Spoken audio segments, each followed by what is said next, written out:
is an exclusive presentation of the LSU Sports Radio Network.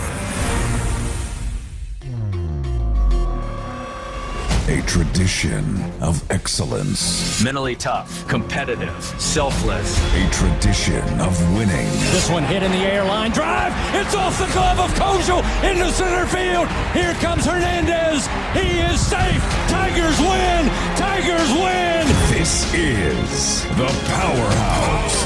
LSU Fighting Tiger Baseball is on the air. Play ball. This is exciting live coverage of LSU Fighting Tiger Baseball on the LSU Sports Radio Network, powered by People's Health. This one's high, this one's deep, and this one is gone. Brought to you by Albertsons, Coca-Cola, Cox, Hancock Whitney, Louisiana Blue, McDonald's, and by FMOL Health, Our Lady of the Lake. Nobody on, 2 outs, bottom of the ninth, 12-5, Tigers lead the 0-2. Swing and a miss, struck him out. Head north, young man, you're going to Omaha. Your home for exclusive live coverage of the Powerhouse. On the road to Omaha, LSU Fighting Tiger Baseball from the LSU Sports Radio Network, powered by People's Health.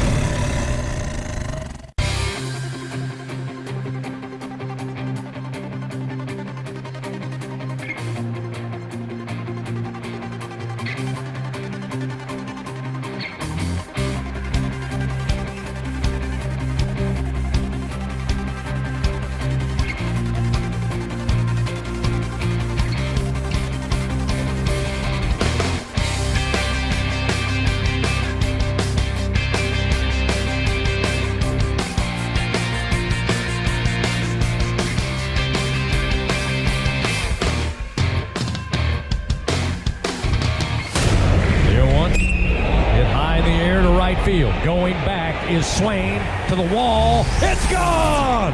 Second grand slam of the day! Welcome in to the Hub International On Deck Show, presented by Hub International, Louisiana's premier employee benefits and commercial insurance brokerage. Visit hubinternational.com, leading you up to first pitch of LSU baseball with a trip around the SEC, pitching matchups, batting lineups, and a visit with the top Tiger, head coach Jay Johnson. Here come the Tigers.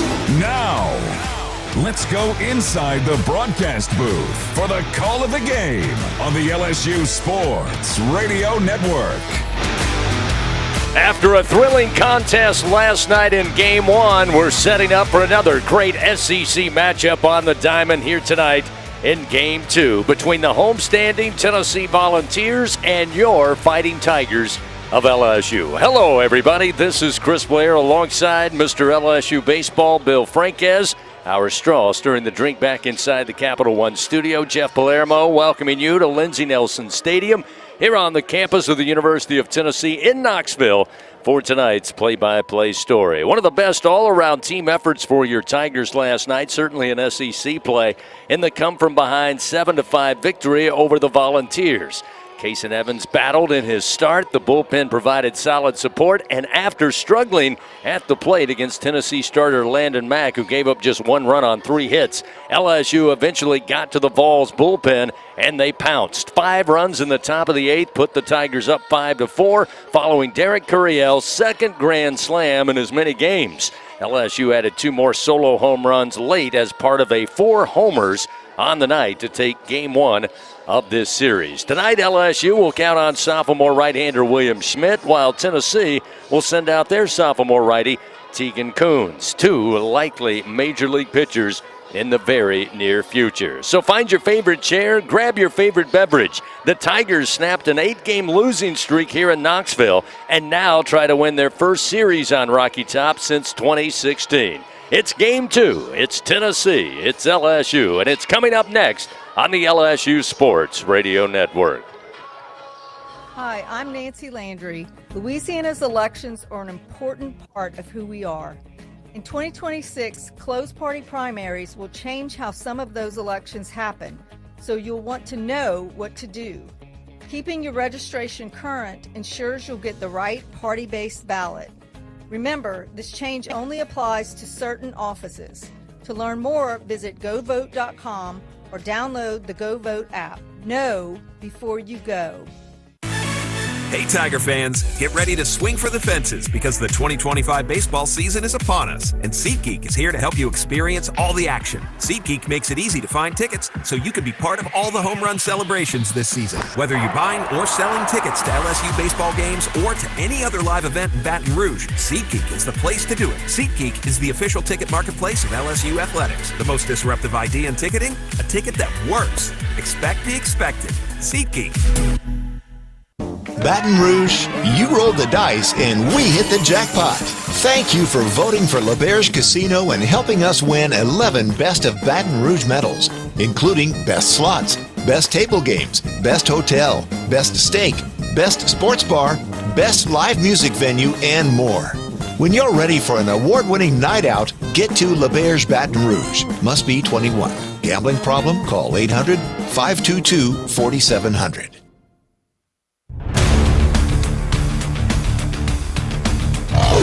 Back on the Hub International On Deck Show. Time now to talk with Tigers. Presented by your local Southern Quality Ford dealers on the LSU Sports Radio Network. We're back here at Lindsey Nelson Stadium in Knoxville. It's game 2 of the series between LSU and Tennessee. We're joined now by LSU pitcher Kason Evans. Kason worked into the 6th inning and played a huge role in the Tigers' victory last night. Kason, thanks for joining us. First of all, your thoughts on your performance and pitching, especially in this ballpark against a very good team. Just your thoughts about the way you were able to keep the Tigers in the game. Yeah, I thought it was a good performance, and every time I go out there, I just try to get as far as I can go and keep us in the fight. And I feel like we did a really good job as a pitching staff to keep the hitters going and bringing them back up to the plate to where they could manage to get us some runs, and they did just that. So it was a great team win yesterday, and very excited to see what we have to come today. Absolutely, and the guys behind you all got very important outs. Lockenmeyer and Rizzi and Garcia, and of course Sheeran at the end. Just your thoughts on the way the bullpen really pitched at a high level last night. Yeah, I think we did a great job. I mean, Danny coming in right after me with runners on did a great job of getting the out just so they couldn't manage to score runs. And then we bring in Rizzi. He gets 2 good outs, and Garcia right after that. And, he did his job. And then we bring in Devin. I mean, you just look at the steps that he's made this year, and it's amazing how far he's come since his injury last year. So it's very exciting to watch him pitch, and very fun in the dugout when he's pitching. Absolutely.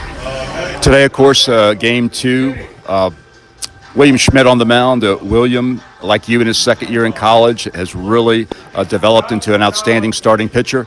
Just your thoughts on William and the guys backing him up today? Yeah, William's one of the best pitchers in the country, no doubt about it. And today I'm very excited to watch him perform. It's going to be hard, especially in this atmosphere with the tough crowd, and everybody feels like they're right on top of you. But he's ready to go, and I know he's going to do great. I mean, you just look at the strides that he's made from last year to this year, and it's astronomical, So it's just very excited for him, very excited for the team, and I know our hitters are going to show up, and it's going to be a great game. All right, man, appreciate it, Kason. Good luck to you guys today. Yes, sir. Thank you. All right, Kason Evans with us. Tigers getting set for game 2. A lot more to come after this on the LSU Sports Radio Network. Everything tastes better after an LSU Tiger victory. Similarly, everything also tastes better once you've baptized it with the handcrafted flavor of the original Louisiana hot sauce. So just imagine how truly tasty something would taste if it was doused in the original Louisiana hot sauce after an LSU Tiger victory. That's Louisiana hot. Buy you some. In the SEC, it just means more. But what is it exactly? It's the fans, the students, the traditions, the legends. It's passion to celebrate deeper, reach farther, think smarter, make an impact off the field. It's that intangible thing that happens when 16 schools raise the bar as one. Because in the SEC, it just means more. I'm a pretty great multitasker. I can wash dishes and do laundry. I can roller skate while walking my dog. I can even order lunch while doing my homework. But I can't use my phone while driving. A distracted driver is one of the leading causes of death in the United States. So when it comes to driving, please, don't be a multitasker. Don't drive distracted. A message brought to you by the National Highway Traffic Safety Administration, Project Yellow Light, and the Ad Council.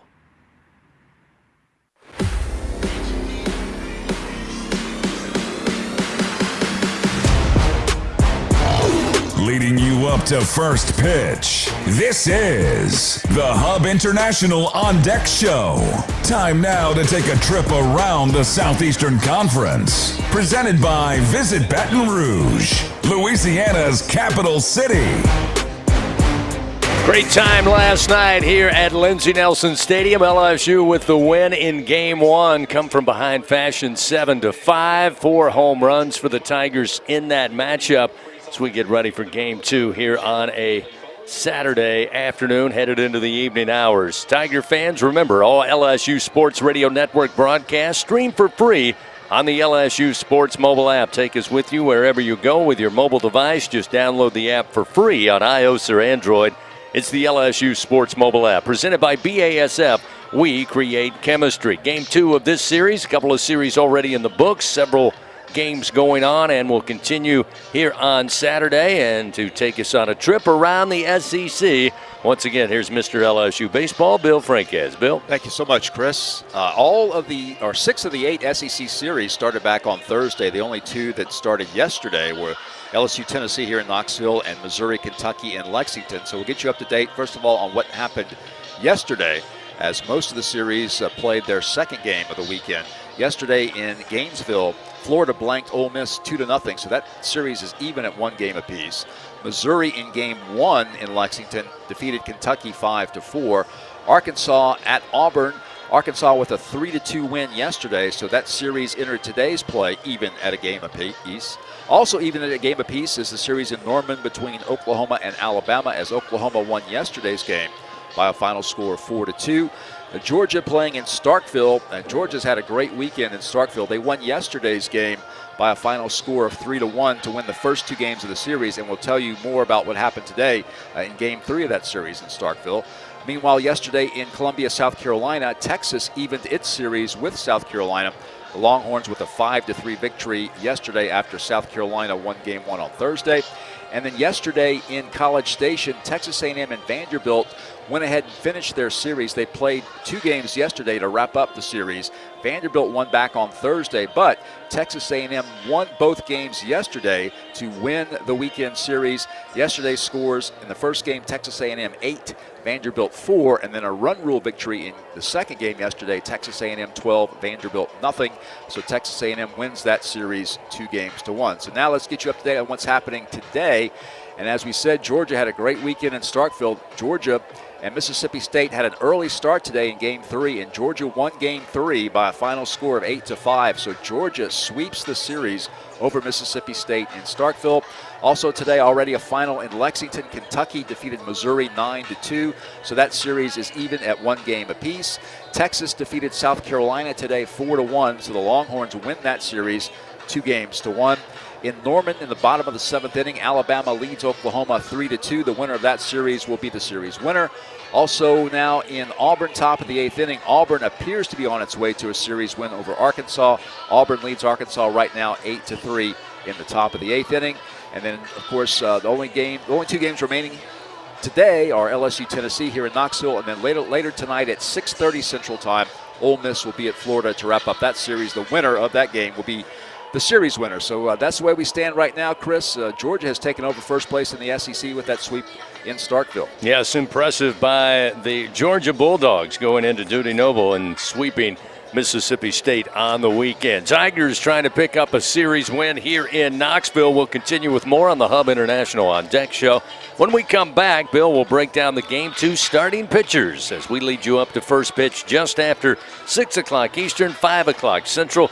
Tennessee and LSU coming your way in just a bit. LSU Athletics would like to thank its corporate partners, Cox, McDonald's, FMOL Health, Our Lady of the Lake, Albertsons, Louisiana Blue, Coca-Cola, and Hancock Whitney. We'll take a look at those starters for Game 2 after this on the LSU Sports Radio Network. Squeeze every ounce of life out of every day. Memorize every sunset, every face you love, and climb every obstacle until you can't go higher. With Louisiana Blue, you're free to soar because you've got the compassion of the cross, the security of the shield, and the comfort of blue behind you. Live Louisiana. We've got you. Louisiana Blue. Louisiana True. When it comes to investing in your home's comfort, it's never just one thing. You want to make sure you get an air conditioning system that's reliable, affordable, energy efficient, backed by a strong warranty, and is installed by a dealer you can trust. That's why people who insist on the best choose Trane. Trane is a proud partner of LSU Athletics. Visit TraneSouth.com today to find a Trane dealer near you. It's hard to stop a train, but it's easy to afford one. Ask for details. On Alabama's beaches, the coastal code isn't written on signs. It's written in the moments you make. It says, drop your flip-flops in the boardwalk and run. Seashells are the party favors of the Gulf, and all dance floors extend to the shoreline. Ready for a place where play leads the way? You'll get it when you get here. It starts with rule number 1. Start planning at alabamasbeaches.com. Here is a look at the game's pitching matchups as the Hub International On Deck show continues on the LSU Sports Radio Network. Back here in Knoxville, leading you up to first pitch on this Saturday evening, just after the 6 o'clock hour local time, 5 o'clock back there in our favorite time zone, the Central Time Zone. Fans Capital One offering checking and savings accounts, no fees or minimums.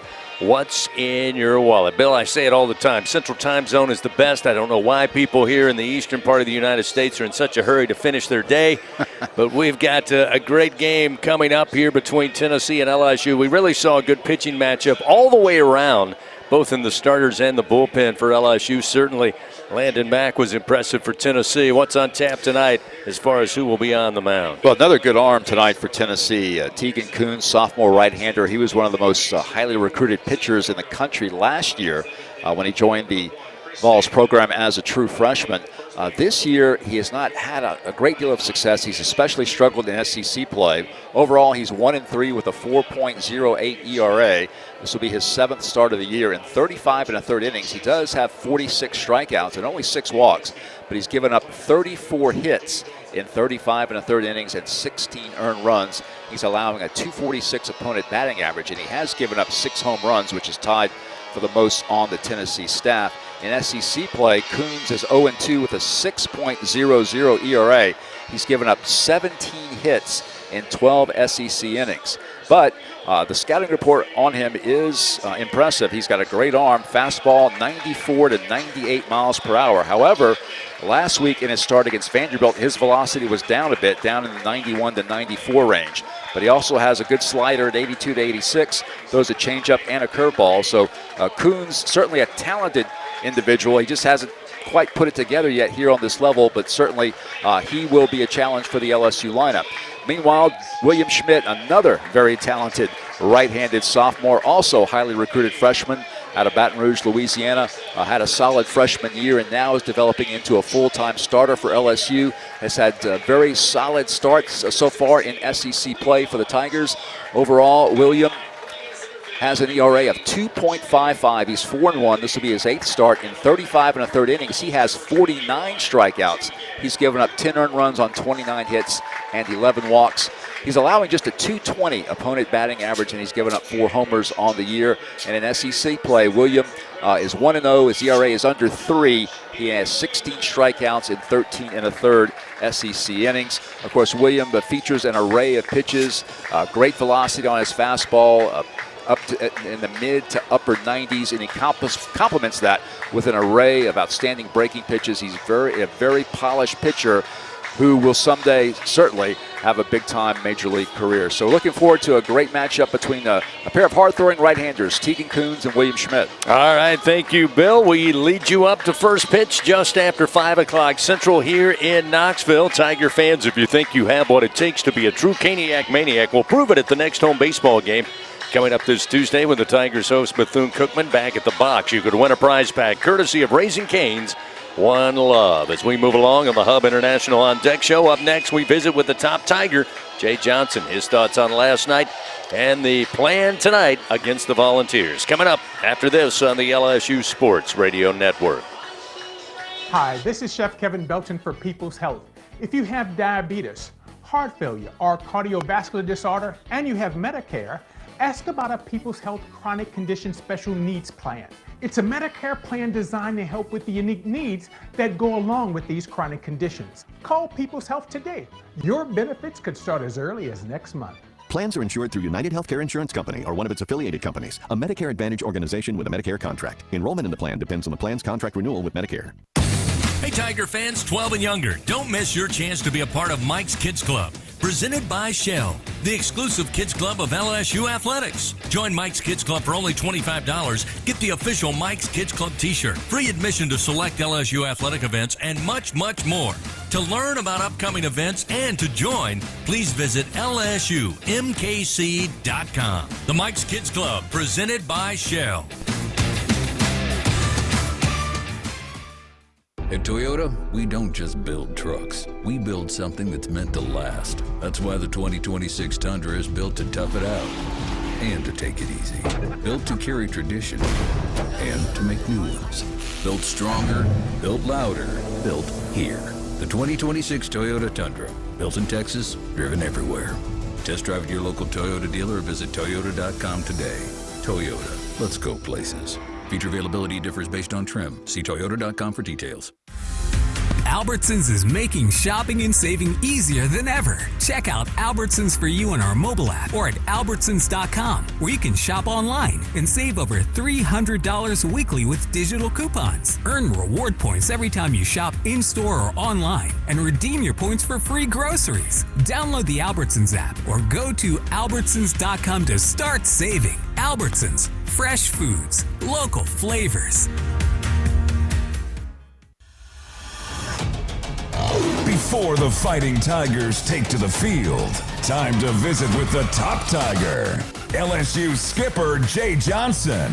Presented by Hancock Whitney, the official bank and credit card of LSU Athletics. On the Hub International On Deck show from the LSU Sports Radio Network.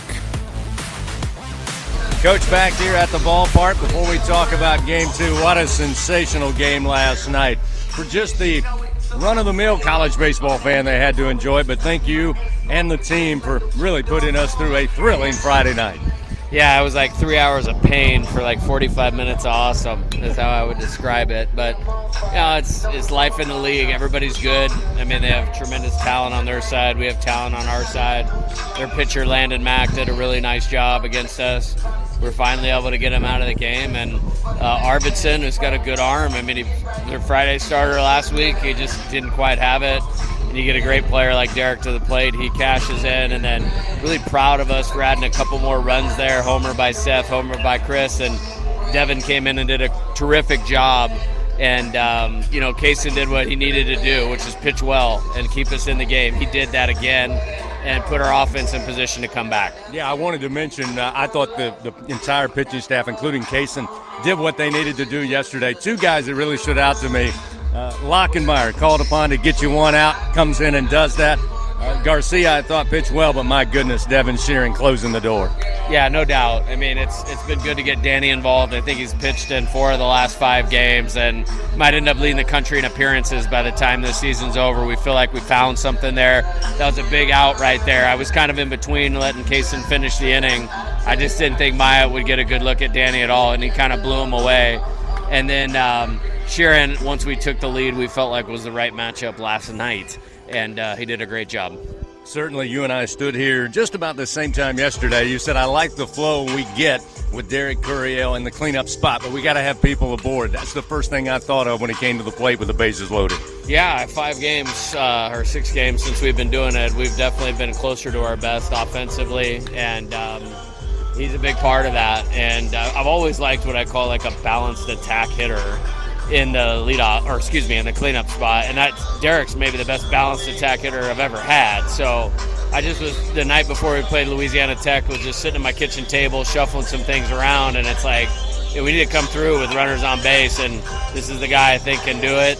The guy's done a good job getting on base in front of him, and that was certainly a big swing last night. Lastly, very important game here, middle game of the series. William Schmidt, big opportunity for him, going to take on Tegan Coons. What do you see in the matchup? I see 2 future Major League pitchers is what I see. This is going to be a good one. They're both really, really good, really talented.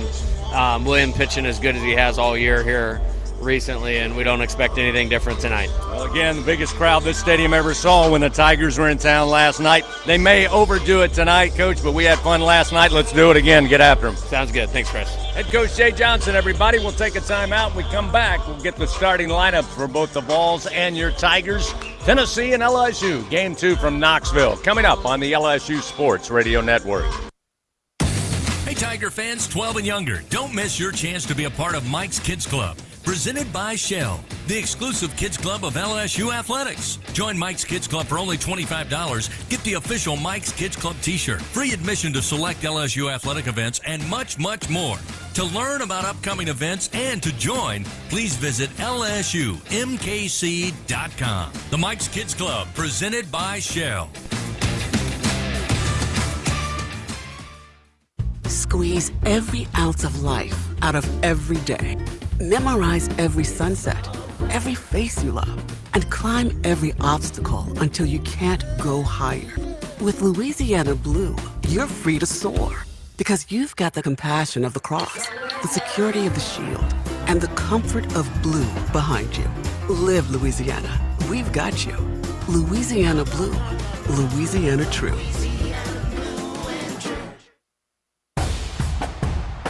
Champions make plays on the field and in life. With LSU Online, you can keep your career moving, earn your degree, and still run your own game plan. Learn anytime from anywhere and take the next step toward your goal line. It's time to make your move, Tiger fans. Visit online.lsu.edu. LSU Online. Win where you are. And veterans may render a salute as we honor America with the singing of our national anthem. Wrapping up the Hub International On Deck Show. We are just moments away from first pitch. Time now for the game's starting lineups. Presented by Cintas. Building better workday when you partner with Cintas. Visit Cintas.com.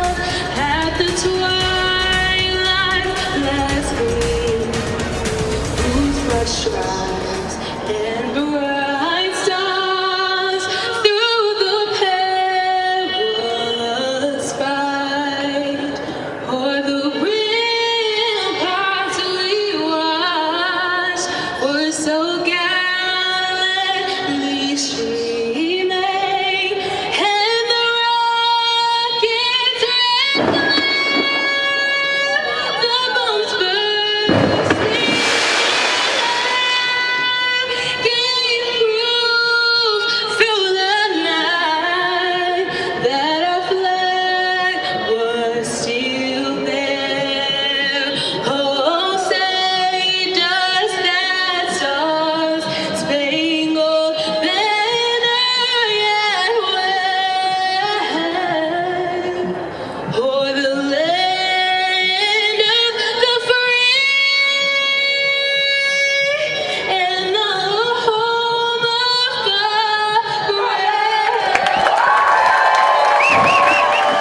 Patriotic rendition of our national anthem prior to first pitch here tonight in Knoxville. Game 2, Tennessee and LSU. Let's take a look at that Cintas starting lineup. First for the homestanding Volunteers, now 19-11 on the season, 3-7 in SEC play. Garrett Wright will once again be atop the order, though tonight he'll be behind the plate catching. The junior hitting .324. Blaine Brown will be in left field. He'll bat second. Henry Ford at third base will bat third. Blake Grimmer moves from first to second base tonight. He'll bat cleanup in the order. Reese Chapman again in right field will bat fifth. Manny Marin, the shortstop, will bat sixth in the order. Trent Grenlinger will be the DH tonight for the Vols, batting seventh. Levi Clark goes from behind the plate to first base tonight. He'll bat eighth. And Jay Abernathy getting the start. He'll be in center field batting ninth. Now for your Fighting Tigers of LSU, 21-10, 5-5 now at SEC play. Stephen Milam atop the order and playing shortstop. Jake Brown will bat second and be in right field. DH tonight, batting third, Omar Cerna Jr. Derek Curiel will stay in that cleanup spot. He'll be in center field. Third baseman John Pearson will bat fifth. Seth Dardar at second base will bat sixth. Chris Stanfield moving up in the order will bat in the 7 hole, be in left field. Zach York at first base batting eighth. And Cade Arambidi with the start. He'll catch tonight behind the plate. He will bat ninth. That's a look at the starting lineup. First pitch around the corner. Game 2, Tennessee hosting your Tigers of LSU here on the LSU Sports Radio Network. At Hancock Whitney, we don't leave things to chance, including the Tigers season. That's why we ran thousands of our LSU Visa debit cards through every game day ritual around the Gulf South. Get your LSU Visa debit card and some good game day luck for the Tigers this year. Learn more at HancockWhitney.com/LSU. Gotta carry that purple and gold. Hancock Whitney, official bank of LSU Athletics. Hancock Whitney Bank, member FDIC. Squeeze every ounce of life out of every day. Memorize every sunset, every face you love, and climb every obstacle until you can't go higher. With Louisiana Blue, you're free to soar because you've got the compassion of the cross, the security of the shield, and the comfort of blue behind you. Live Louisiana. We've got you. Louisiana Blue. Louisiana True. It's not easy to be a champion. It's built from every swing, pitch, and game. All season long. In the grind, the focus, and in the recovery. FMOL Health, Our Lady of the Lake experts provide best-in-class care for defending national champions LSU baseball. On the field, I trust my team. For my healthcare, I trust the lake. From championship athletes to everyday champions, trusted care starts here. Visit OLOLRMC.com/LSU. 17 SEC championships. One out, bottom of the ninth. Runner at first. 54 NCAA regional and super regional appearances.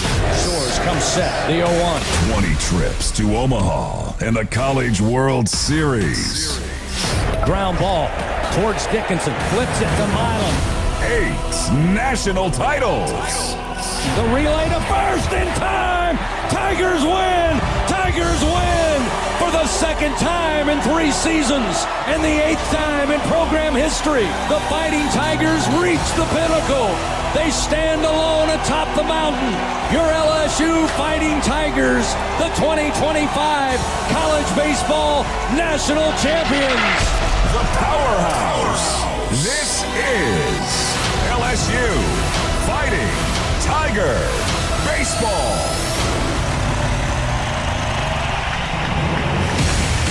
On the LSU Sports Radio Network.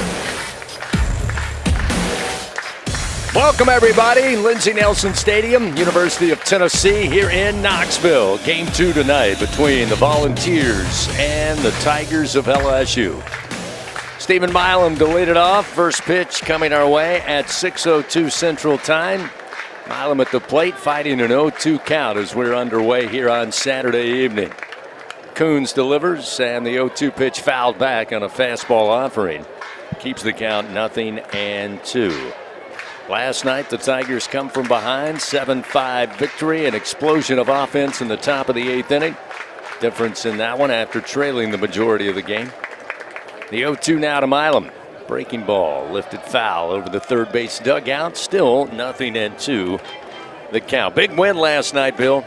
Can say that. Again, got off to a great start in this series in a place that Tigers haven't seen a whole lot of success quite a while. But again, as I said to open the broadcast, really solid team effort in all phases. Here's the 0-2 to Milam. Missed away, now 1-2. LSU had lost 8 straight games here in Knoxville going back to 2021. Tigers' last win here was back in 2016 when the Tigers swept a series here. The 1-2 pitch to Milam. Hit hard to right field. Going back is Chapman, and he got to it quickly, able to get the glove up and record out number 1. Now, Stephen Milam's batting average may not be what he would like it to be, but he has had an unusually high number of hard hit balls hit right at people. That ball was hit on the line, but unfortunately right at Chapman. Last night, Milam went 0 for 4 at the plate. Did come around to score a run after reaching base. We'll see Jake Brown, who had his 12th home run of the year to get the Tigers an early lead last night in the top of the third with a solo shot to left center. First pitch off speed, missed a little low, and it's 1-0 to Brown. Coons, the right-hander, demonstrative wind, and the 1-0. Miss low to Brown, make it 2 balls and no strikes. You heard Jay Johnson say it before first pitch, looking at 2 really good professional baseball prospects on the mound tonight, starting with Tegan Coons for Tennessee, William Schmidt, of course, for LSU. As Brown swings, bouncing ground ball into the shift, playing deep in back at second base, in shallow right field was Blake Grimmer, and he will field it, throw to first. Brown retired, 2 gone. LSU did see Tegan Coons last year in the regular season series in Baton Rouge in Game 3. Coons, as a freshman, entered Game 3 as a reliever. Tigers roughed him up a little bit, 2 runs on 4 hits in an inning and a third. And LSU won that game by a run rule. So now we'll see Omar Cerna Jr. He's the DH tonight. First delivery from Coons, they'll say ball 1. Fastball looked pretty good to Tegan Coons, looked pretty good to catcher Garrett Wright, but it didn't matter. Brian DeBrawley, our home plate umpire, rules it 1-0 now to Cerna. 2 down, nobody on. The pitch. Breaking ball missed away. 1 ball, or rather 2 balls, and no strikes. Now, Coons is definitely going to be around the zone. He only has 6 walks in 35 and a third innings coming into tonight.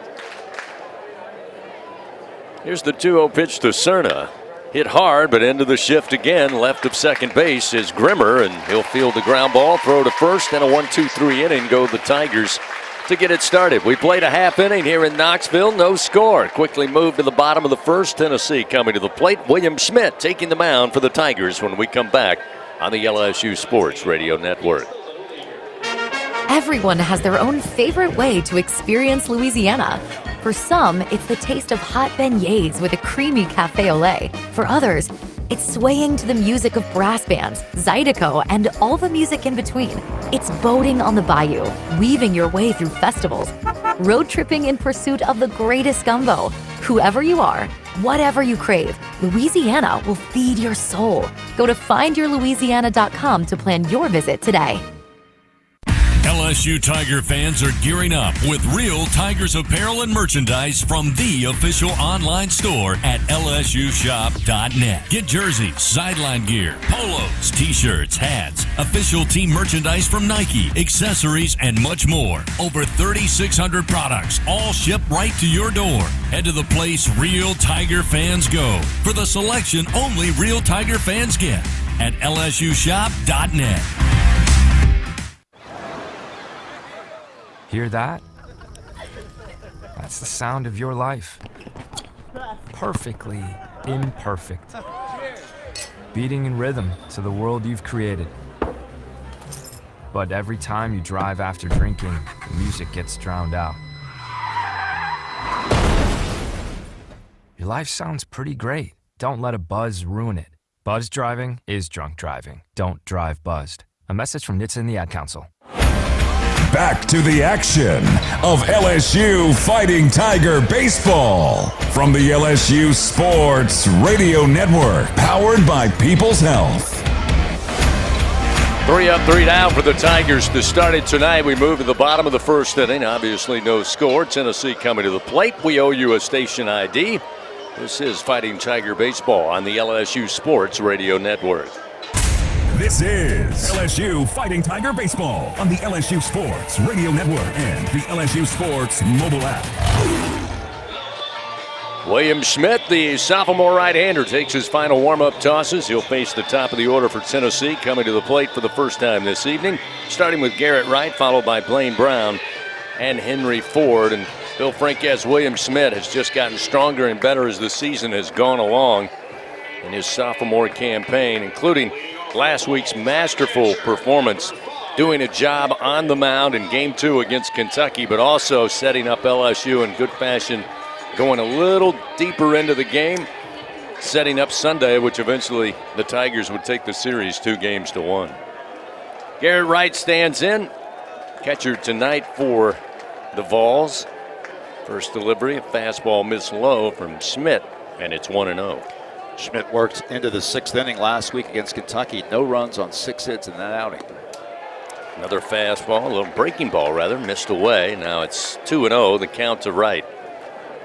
Wright last night, 1 for 5, did strike out 3 times for the Volunteers. He'll swing and miss at this one in on the hands, that fastball. Plenty of life tonight for William Schmidt. Firm at 96, we've seen 97. Open stance for the right-handed hitter Wright. This one just missed the outside corner. William looks a little upset, thought he got that one. Now 3-1 the count. William walked only 2 last week in those 5 1/3 innings against Kentucky. 3-1 pitch. Going to miss low, a little below the knees, and Garrett Wright with a leadoff walk. Tennessee has a runner aboard to start things in the bottom of the first. It's so important, especially in this ballpark, to eliminate free passes, because games can change in a hurry with the dimensions of this park and the way Tennessee can impact the baseball. A little bit of rain around the 4:30 hour. Heavy rain for about 15 minutes and then went away. Now we have mostly clear skies. There's a swing and a miss on the breaking ball to Blaine Brown. Starts him off 0-1. Game day forecast, as always, brought to you by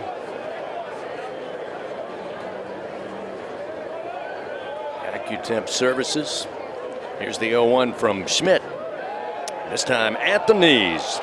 Gets a good portion of the plate, and William works ahead, 0-2. Blaine Brown is the transfer from Rice University in his first season with the Tennessee program. Runner at first, nobody out, just underway, bottom of the first inning. The 0-2 from Schmidt, ground ball, going to be tough for Dardar. He's trying to dive, gets by him into right field, around second base. Goes Garrett Wright, now runners on the corners. So a walk and a single through the 4-hole in Tennessee. Mounting a early threat here. Brown with the single, who went 0 for last night, 0 for 5 in fact. Now we'll see Henry Ford, a dangerous hitter. Game day forecast once again brought to you by AccuTemp. As we said, a few white puffy clouds, blue skies, and temperature now 80 degrees. Rain expected to arrive in the area later tonight. Breaking ball and a called strike, and that's going to be key. Looking at the recipe for success, brought to you by BRQ. And Bill, Schmidt in Saturday's game against Kentucky was able to get that breaking ball over early, and then really be able to pick his spots with his other secondary pitches along with a heavy fastball. It's 0-2 now to Henry Ford quickly. Runners on the corners, nobody out, bottom of the first inning. Schmidt with the 0-2 pitch, swing and a miss. Got him with a breaking ball. Down on strikes goes Henry Ford. It's a big strikeout there against a very good hitter, and the first out of the inning. Well, William did just what you were describing. He got the breaking pitch over for strikes, got quickly ahead in the count 0-2, and then finished the job with a swing and a miss to retire a very dangerous hitter in Ford. But now Grimmer at the plate also provides a challenge. He had a home run in last night's game. Grimmer, a left-hander, awaits. Smith delivers. Just missed with the overhand breaking ball on the inside corner. 1 ball and no strikes. Grimmer 2 for 3. 2 runs scored and 2 RBI last night for the Vols. Runners on the corners, 1 out.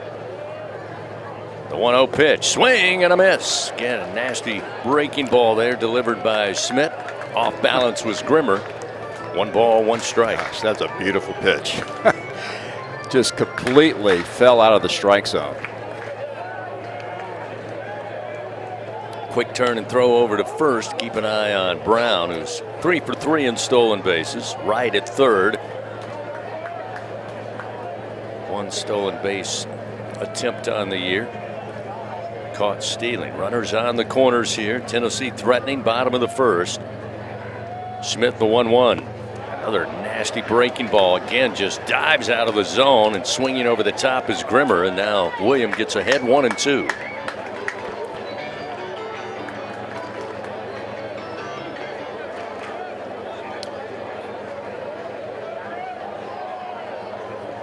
Setting up outside, Aaron Beatty to the left-handed hitter. Schmidt, though, will throw over. Keep an eye once again on Brown at first base. Team colors tonight in Game 2, presented by Kubota. For Earth, for Life. Tennessee going with the black jerseys, orange name and numerals. LSU with the gray jerseys, gray pants, purple piping. Again, the traditional LSU purple lids. Another throw over to keep an eye on Brown. What were we told? What's kind of the deal with the black uniforms going to the dark side? The promotion is called the dark mode. Oh, dark Tennessee's mode. in the dark mode tonight. It's 1-2, ground ball. York trying to get in front of it. Karams off of him and down the line in right field. That's going to score right. They're going to wave around Brown. Throw is going to be cut off. And Tennessee going to take an early 2-0 lead. And that ground ball hit sharply right at York. Not sure if the turf gave him a little bit of trouble, but that last hop hit him on the leather and just darted its way into foul territory down into the right field corner.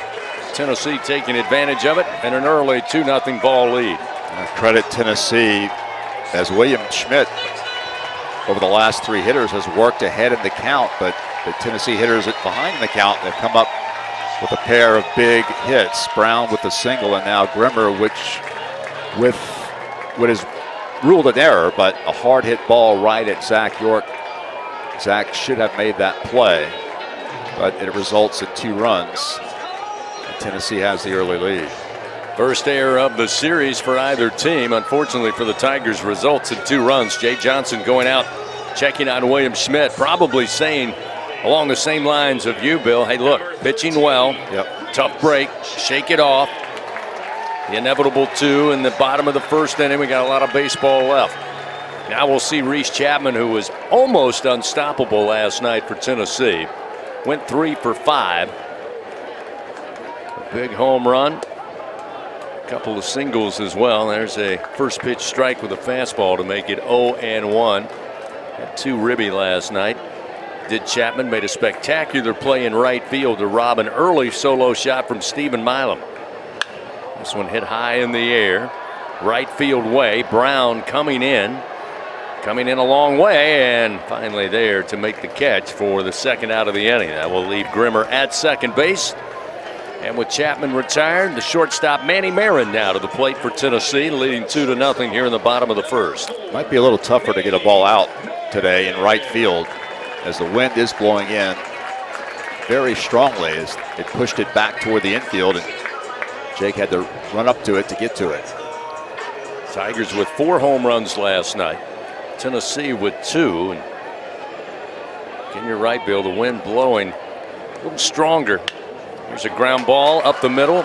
Bounces off the mound a little to the left, and it brings it to Milam, who throws to first in time for out number 3. Milam takes the assist from the mound. And a sharply hit ground ball, but Tennessee will put runs on the board. 2, in fact. 2 runs on 1 hit, 1 error by the Tigers, and 1 man left on for the Volunteers. So 2-0 Tennessee lead. We head to the top of the second on a Saturday night on the LSU Sports Radio Network.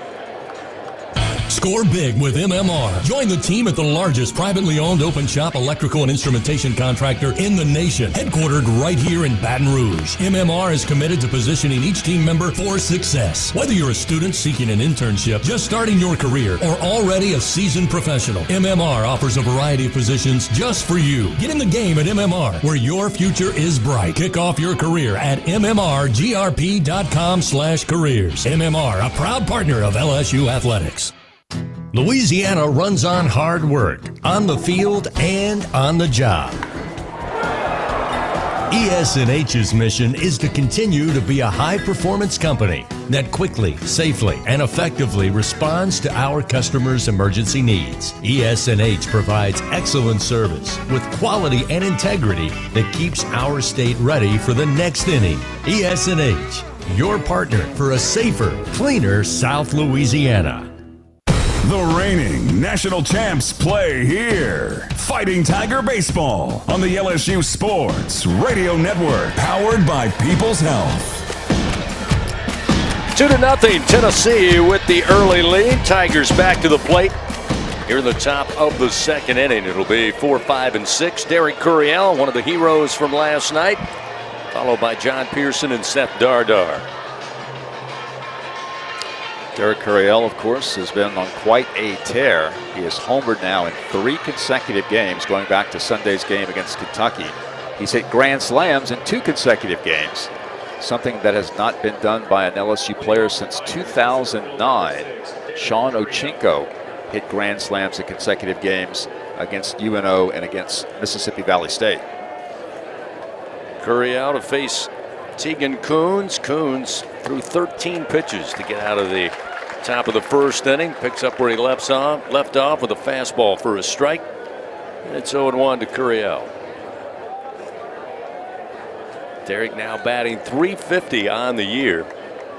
Second leading hitter for the Tigers at .360 in SEC play. There's a strike off speed. Now 0-2 the count.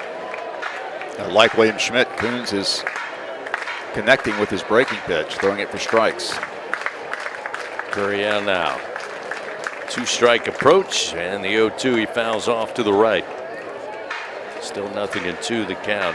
Coons had his first relief appearance of the year earlier this season, went 4 1/3.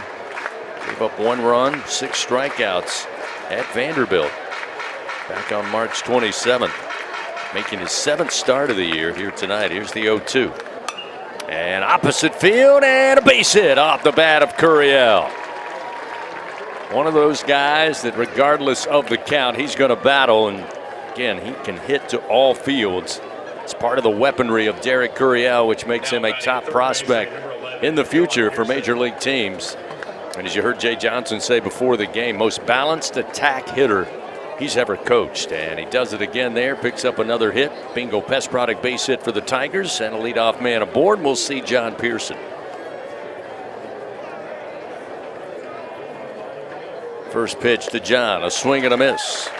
One after the fastball, came up empty. It's 0-1. Johnny last night for the Tigers, 1 for 4. A single early in the game. Sure, he wants to become a part of the home run hitters here at Lindsey Nelson Stadium. Quick snap throw over to first by Coons. Sliding back on the turf is Curiel. Curiel now has 12 hits in his last 25 at-bats. He's hitting .480 in LSU's last 7 games. A quick sidearm throw by Coons just as Curiel had taken his lead. Quick Tiger back to the bag. 0-1 the count to Pearson at the plate. Coons will come set. Curiel takes his lead off of first, and the pitch. Fastball low and away. 1 ball, 1 strike.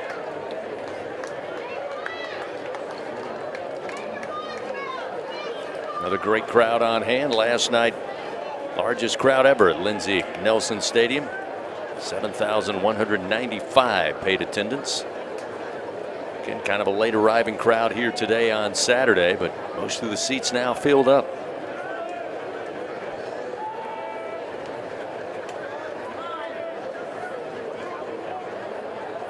Coons delivers the 1-1. Pearson sends one to center field, charging in Abernathy, and it will drop down, take a bounce in front of the center fielder.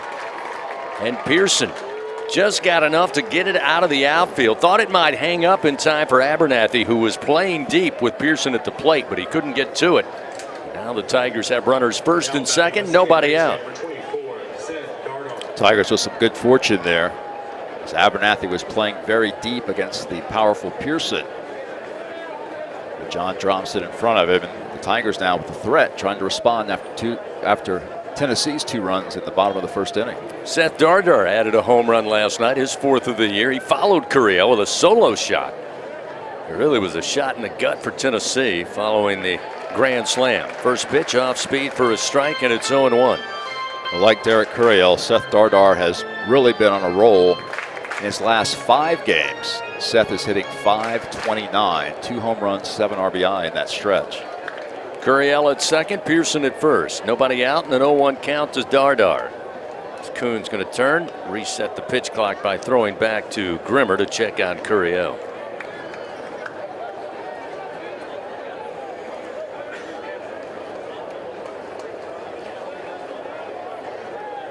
Oh, and 1 the count. A lot of real estate to the left side of the diamond as the pitch outside from Coons. And it's 1 ball and 1 strike. They've got Henry Ford pretty much even with the third base bag, not far from the line. They've moved Manny Marin right of second base, the Tennessee shortstop. 1 ball, 1 strike to Seth Dardar.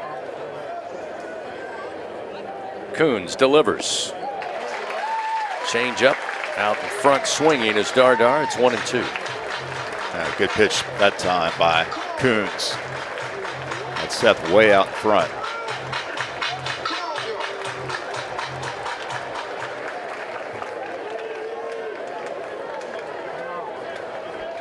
One ball, 2 strikes. Now time going to be called. Looked like Coons stepped off the rubber. Jay Johnson wants to get a clarification from Brian DeBrawware here as to why there wasn't a penalty on that. He was set and then kind of pointed. Not sure if he was pointing back to second or maybe he was trying to communicate with somebody in the Tennessee dugout, but it looked awkward. Jay Johnson appears to be satisfied with the home plate umpire, so he'll head back into the Tiger dugout. 1 ball, 2 strikes again to Seth Dardar. Tennessee plating 2 runs in the bottom of the first. LSU coming out. Back-to-back singles from Curiel and Pearson. The 1-2. Ground ball, first base side, into the camera well, and it's still 1 ball and 2 strikes. FMOL Health, Our Lady of the Lake, proud to be LSU's championship health partner. Together, LSU and Our Lady of the Lake, champions for Louisiana. Together we roar. Find more at olrmc.com/LSU.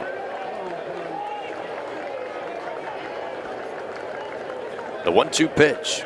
Swing and a miss. That time he brought the heat slightly on the outer edge. Dardar late coming around, and Coons records the strikeout, his first of the night. Just the first out of the inning, and we'll see Chris Stanfield. Stanfield got him a solo shot last night, his 2nd home run of the season. Stanfield now is LSU's leading hitter in SEC games. He's hitting .371 in league games so far. Moving up from the bottom of the order, batting 7th here tonight. And again, a step off throwback to second by Coons. Stanfield has 7 hits in his last 19 at-bats, hitting .368 over a 6-game stretch. Curiel, by the way, 10 stolen bags on 11 attempts this year, so Coons trying to keep him close to second base. First pitch on its way to Stanfield, missing high for ball 1.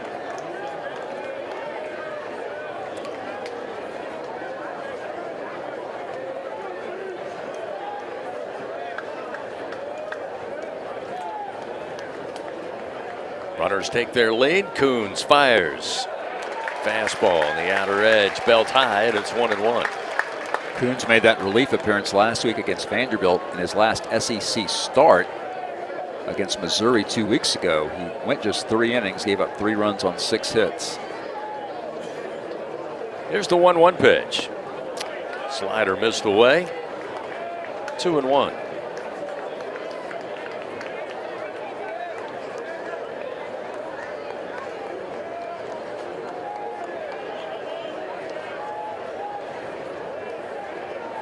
Stanfield awaits. 2-1 pitch off the end of the bat, but foul. Right side, out of play.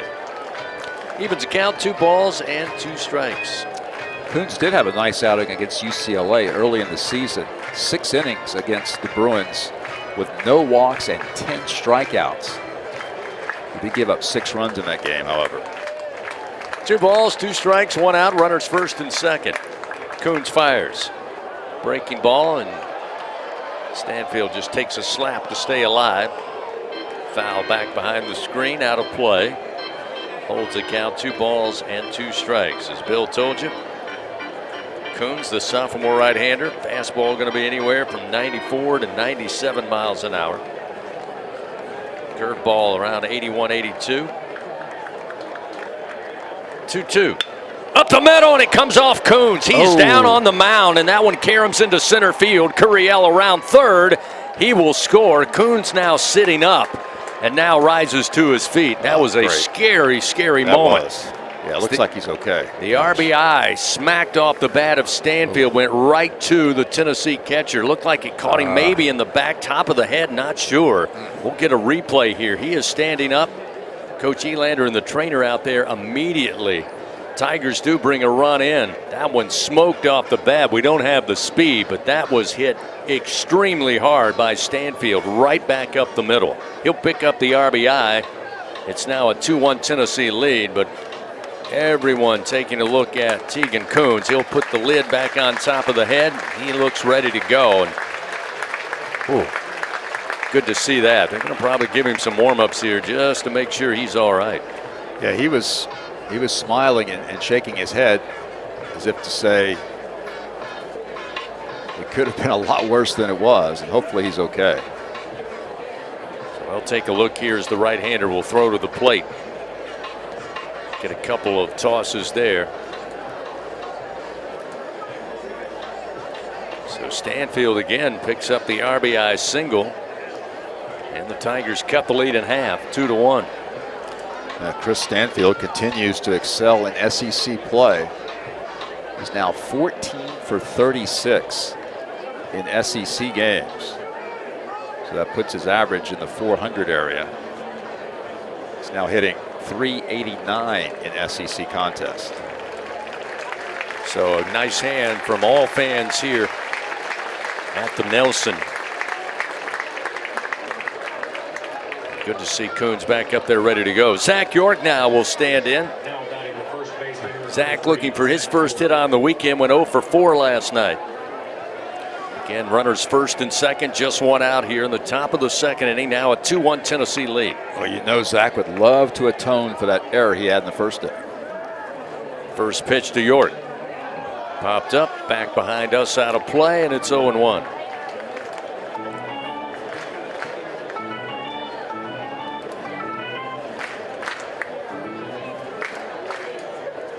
Pearson down at second, Stanfield at first. Coons fires. Fastball missed outside. 1 ball, 1 strike.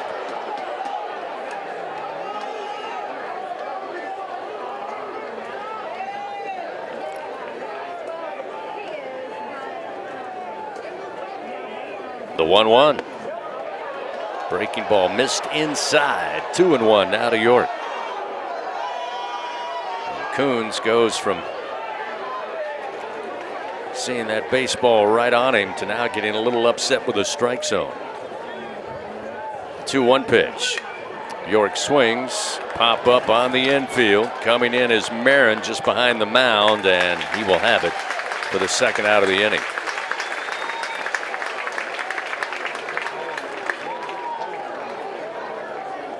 So with 2 gone, Tigers still with a chance. Cade Arambidi in the lineup today, getting the start at catcher. Cade batting .259 on the season. .250 hitter in SEC play this year.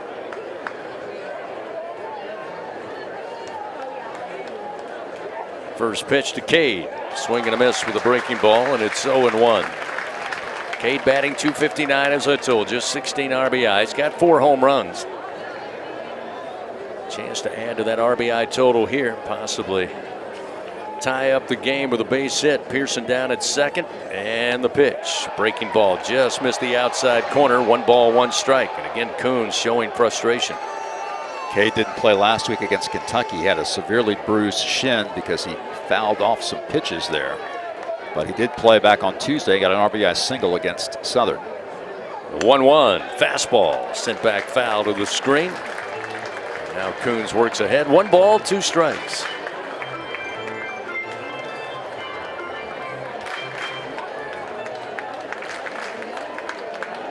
Righty on righty matchup here with 2 down. Runners first and second for the Tigers, trailing Tennessee 2-1. 1-2 pitch. Breaking ball, but held up high. 2-2. Aaron Beatty on the year, a .243 hitter with runners in scoring position.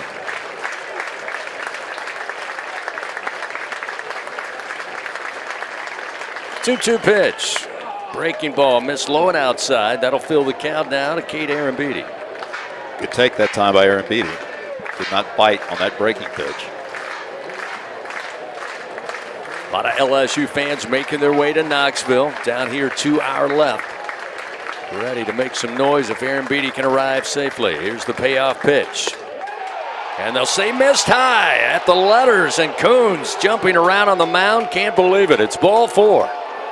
That'll load the bases for the Tigers here with 2 outs. And get Stephen Milam back to the plate, top of the order.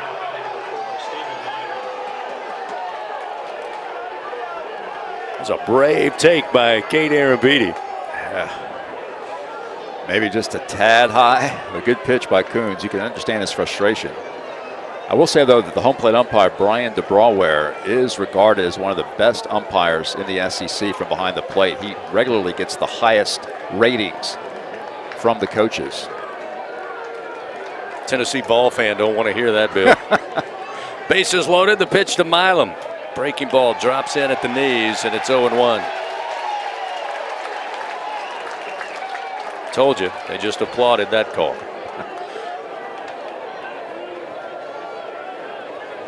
Milam with a fly ball out to right field, his first time up. The 0-1 swings straight up into the air, right field way. Reese Chapman calling for it in right center. As the wind pushes it that way, he'll have it for out number 3. But the Tigers get on the board. Got the lead in half, 1 run, do it on 3 hits. They do leave 3 men on.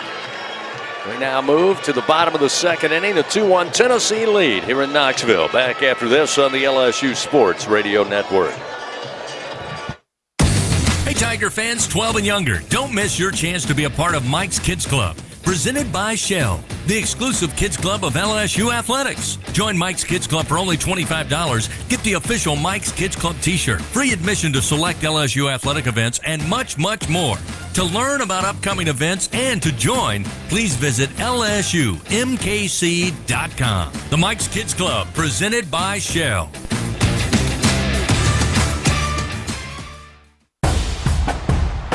Every Tiger knows it's not just about where you are, it's about how you play the game.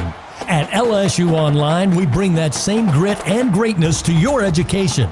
Whether you're watching from Baton Rouge or beyond, you can earn your degree on your time from anywhere. Flexible, online, built for Tiger Nation. Visit online.lsu.edu and win where you are.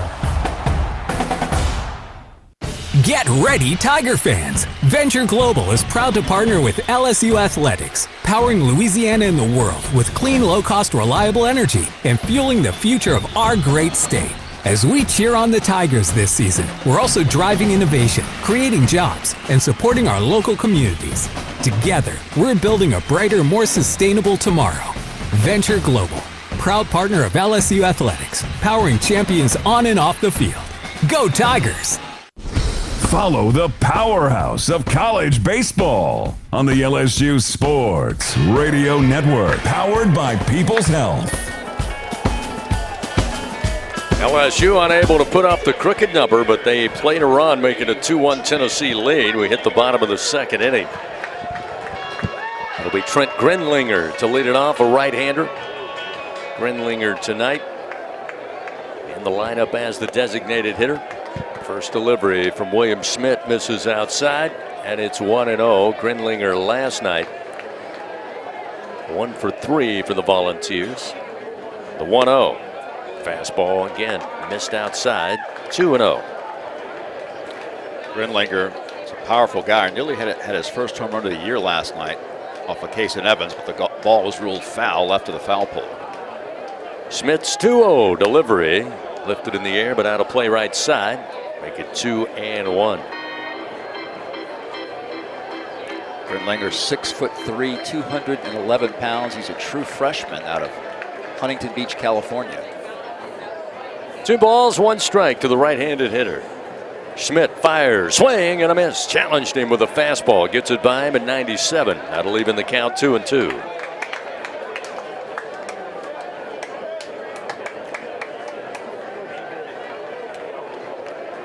William fires in the air, down the line, right field way. Jake Brown going back. Jake Brown in foul territory, reaching and against the screen. He makes the catch. Brown times it out perfectly, and Grinlinger retired for out number 1. Jake was kind of shaded a little towards right center.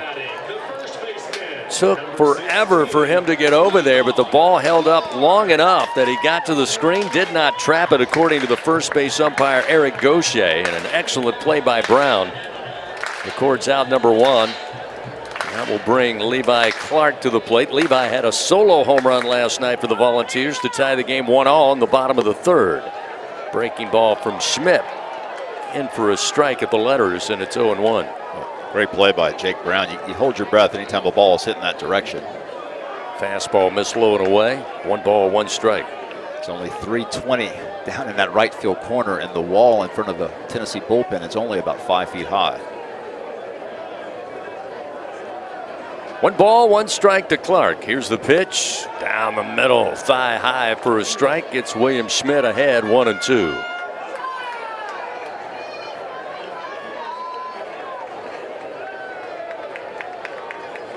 The 1-2 delivery from Schmidt. Swing and a miss. Fastball at 97. And Clark will have a seat. Schmidt with his 2nd strikeout. 2 gone here in the bottom of the 2nd.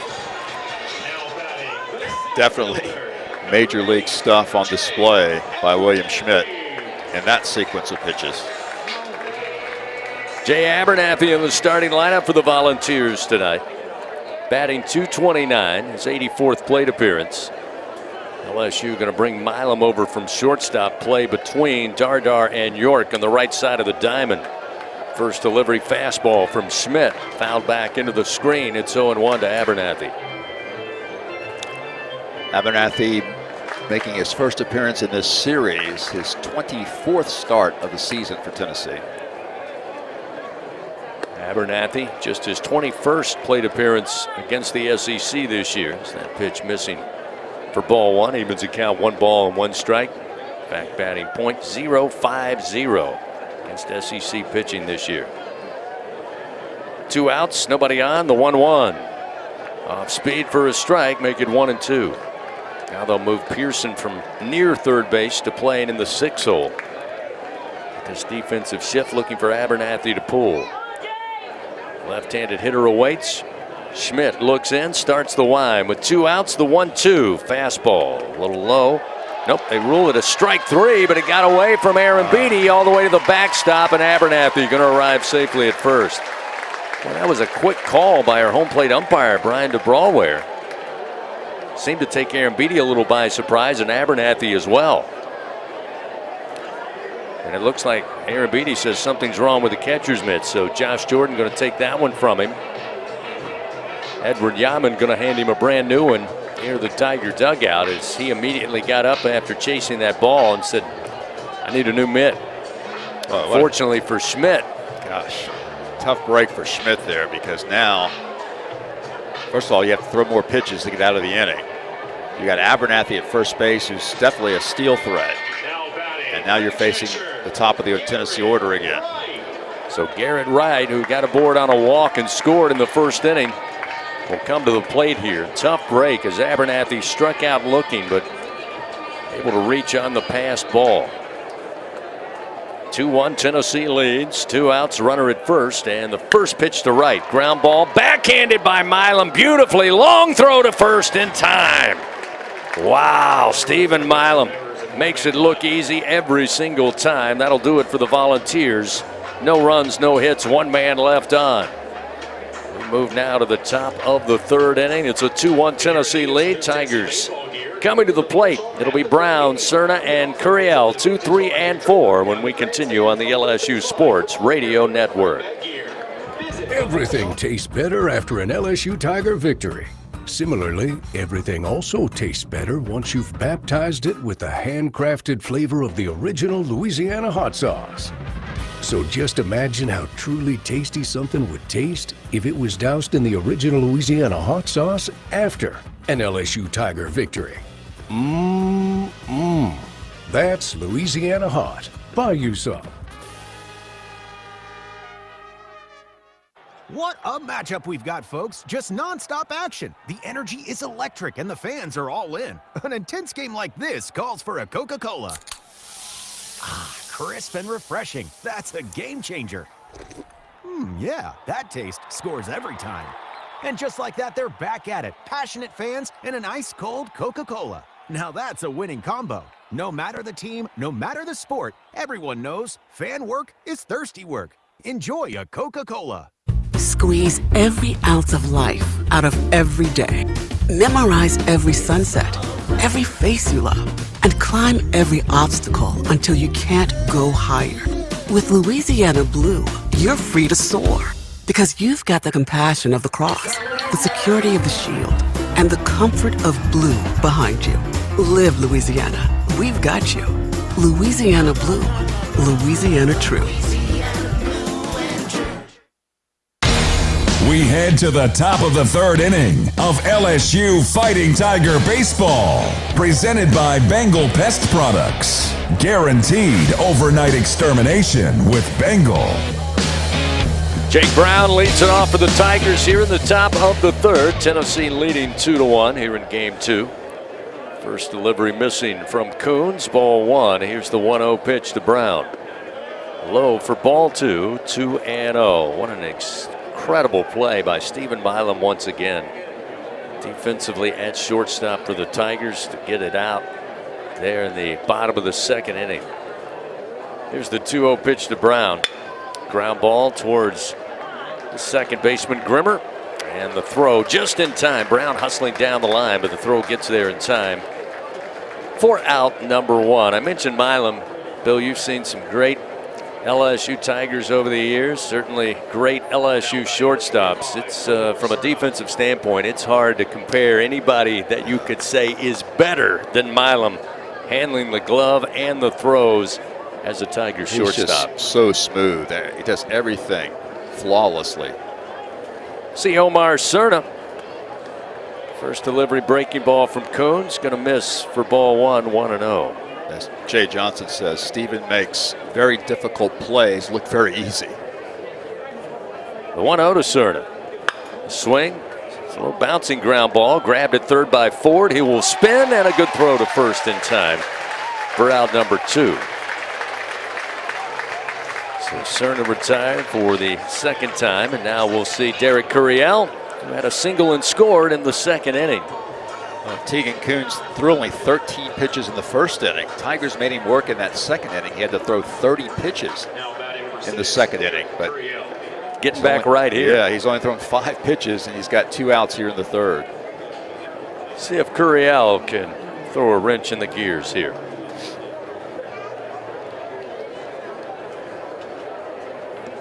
What was that number you said? 12 of his last 25 at the plate. Let's see. Let me double check that. Arriving safely. Maybe 12 hits, you said. Yeah, hits. He's got 12 hits in his last 25 at bats. Wow. Correct. A 480 average in that span. Here's the 1-0.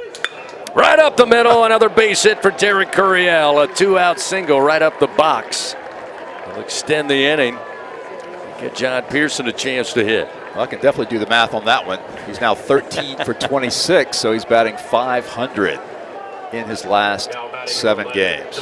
Took the opportunity away from me to show my horrible arithmetic skills. I was doing the long math there while you spit that out, Bill. 2 outs, and we'll see John Pearson. Pearson with a single as well last time. He was left stranded at second base. Quick turn and throw by Coons, and Curiel slides back safely. Join MMR fans, the largest privately owned open shop electrical and instrumentation contractor in the nation, proud partner of LSU Athletics. We got a 2-1 Tennessee lead here, top of the third. Curiel at first and 2 down. Coons fires. Pearson swings high in the air to left field. Blaine Brown slowly going back and just shy of the wall. He's got it for out number 3. Again, the wind probably didn't help Pearson tonight. Wind blowing in as he took that one high to left field. Tigers come away no runs, 1 hit, 1 man left on. We go to the bottom of the third. It's a 2-1 Tennessee lead on the LSU Sports Radio Network. In Baton Rouge, locals don't just love their home, they love sharing it. Discover a city where culture is abundant, hospitality comes naturally, and the best spots are never kept secret. With the vibrancy of a big city and the ease of a weekend getaway, Baton Rouge invites you to slow down, savor, or soak it all in. Find your pace at visitbatonrouge.com. In the SEC, it just means more. But what is it exactly? It's the fans, the students, the traditions, the legends. It's passion to celebrate deeper, reach farther, think smarter, make an impact off the field. It's that intangible thing that happens when 16 schools raise the bar as one. Because in the SEC, it just means more. There's danger out there. It lurks on highways and quiet neighborhood streets. It's more likely to kill you than a shark, and more terrifying than the biggest snake. Distracted driving claims lives every day. Every notification, swipe, social post, video, or selfie while driving risks your life. So while you might think public speaking or the zombie apocalypse is scary, what's really terrifying and even deadly is distracted driving.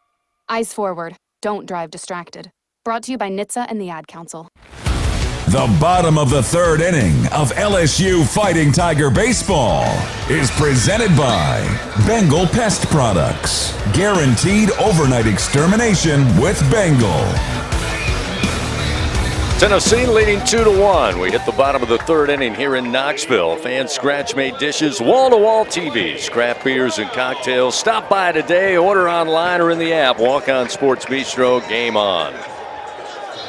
Tennessee coming to the plate. Blaine Brown to lead it off. William Schmidt continues on the mound for the Tigers. And the first delivery to Brown, a called strike. Breaking ball, and it's 0-1. 34 pitches through the first 2 innings for William Schmidt. The 0-1 delivery. Swing and a foul ball to the Tennessee dugout. And Schmidt works ahead, 0-2. Expecting Brown to pull, and once again move Stephen Milam from shortstop to the rover position in shallow right field. Dardar shaded towards second. Pearson over in the shortstop position, left side of the diamond. Breaking ball inside. That'll make it 1-2 now to Brown. Brown with a single. His first hit of the series came back in the first inning. The 1-2 pitch in the air, but foul towards Greek Row to our right. Still 1 ball, 2 strikes. Brown did pull the ball on that first inning single, hit it just out of the reach of Seth Dardar into right field. Have a different alignment now with Milam between Dardar and York. There's a swing and a miss. Went after a junk ball. Aaron Beatty dropped it momentarily, but Brown late realizing it. Easy throw to first, and William Schmidt going to record the strikeout, his 4th of the night. 1 gone, and now we'll see Henry Ford, who was a strikeout victim his first time up. Yeah, William looks sharp so far. Just the only blemish are those 2 unearned runs because of the error. First delivery to the right-hander, up and in for ball 1.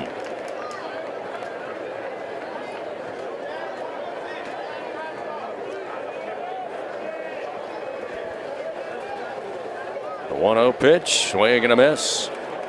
Breaking ball gets by Ford. He falls now, or evens the count, 1 ball and 1 strike. Ford is Tennessee's leader in home runs with 10. Also leads them in RBI with 30. 1-1. Hard knockout to center field. Curiel on the run. Got to the track, and he makes the grab. He knew he had to get back there quickly. He turned his back, full sprint, got to the spot, and reached out with a glove and made the play for the second out of the inning. That ball was really well hit by Ford. Again, the wind may have helped to keep it in the park, as Curiel made the catch on the track. Now we'll see Blake Grimmer. Grimmer delivered that ground ball, resulting in the error at first base. He scored those 2 runs. This pitch just missed the inside corner from Schmidt, and it's 1-0.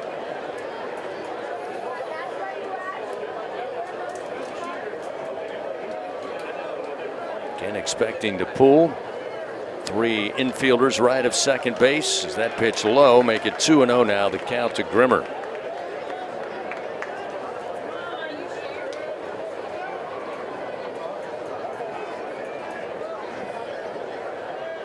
Pitch.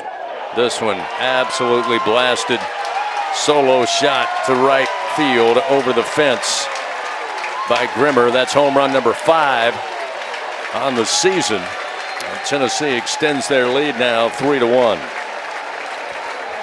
Second home run of the series for Grimmer, who homered in the 9th inning off of Devin Sheeran last night. No doubt about that one. Wind certainly not a factor, as that ball was punished by Grimmer.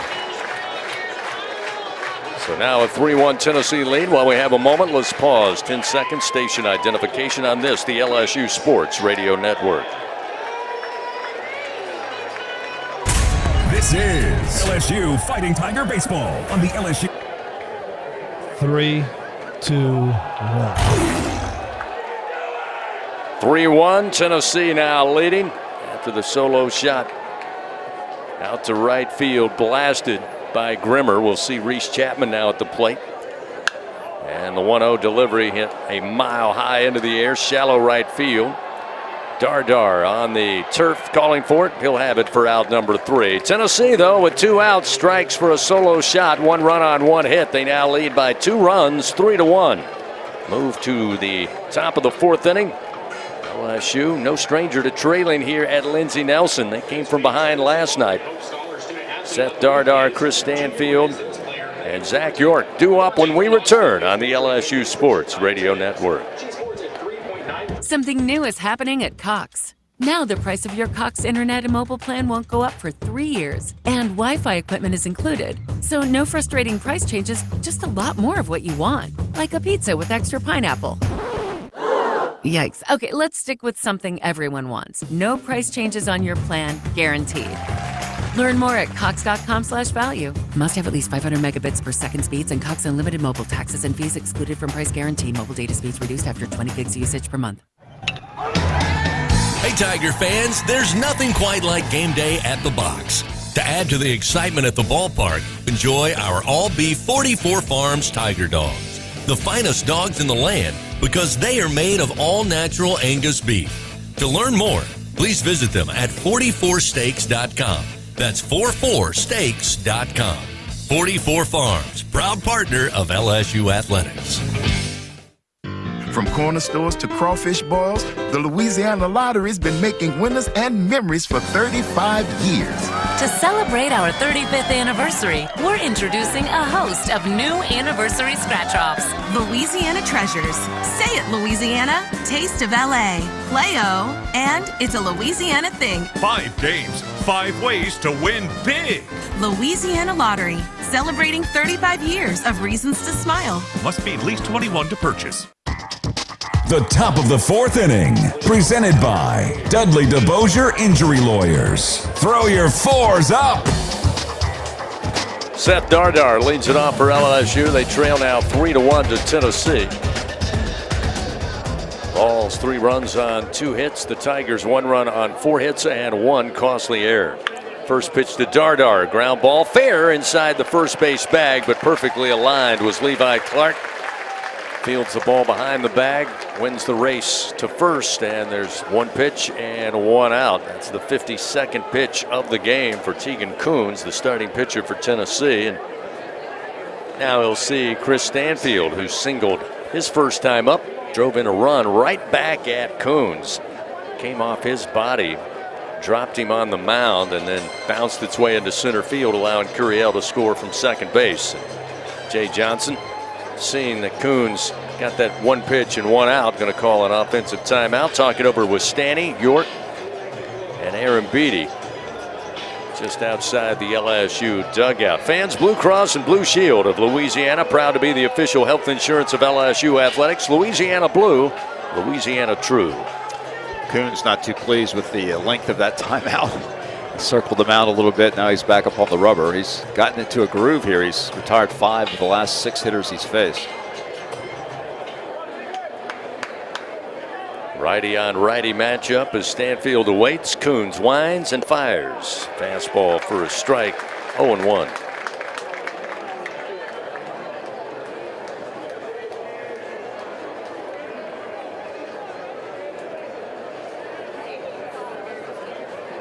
One pitch on its way. Breaking ball outside, 1-1. Stanfield now with 8 hits in his last 20 at bats.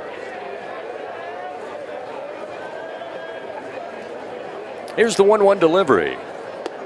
Stanfield holds back with a called strike. That's at 1-2. So 8 for 20. He's hitting 400 in his last 7 games.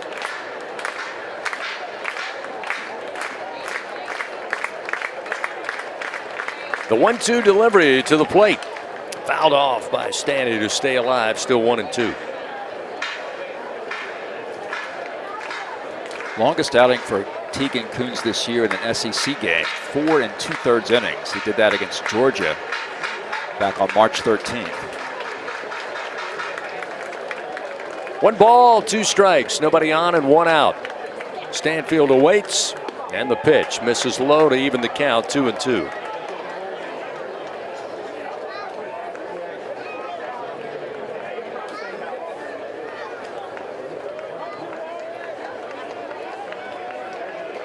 Coons takes a little extra time. Now the 2-2 pitch.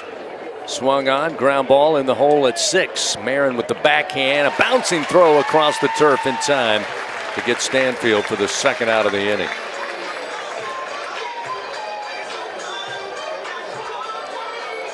So the 6-3 ground out retires Chris Stanfield. We'll see Zach York, who popped up between the mound and second base his first time up.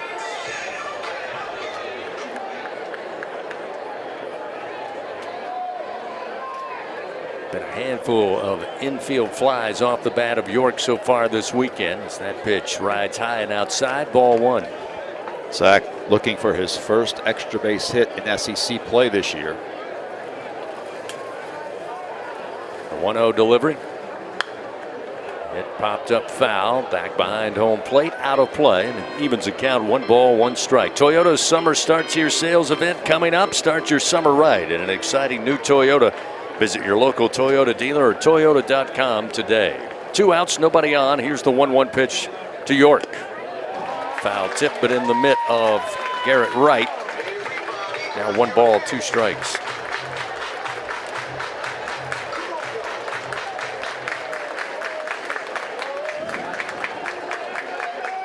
The 1-2 delivery.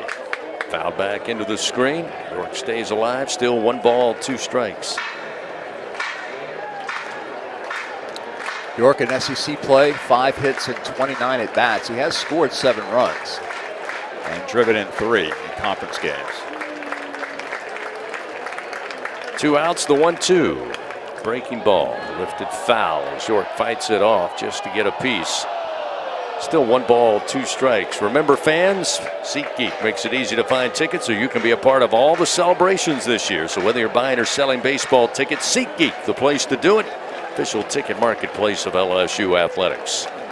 They'll reset. Now the 1-2 again, and York will send this one high in the air, shallow center field. Abernathy calling everybody off, and the Volunteers center fielder has it near the Tennessee State symbol out in center for out number 3. So the Tigers again come up empty. They trail 3-1 to Tennessee. We head to the bottom of the fourth here in Game 2 in Knoxville on the LSU Sports Radio Network.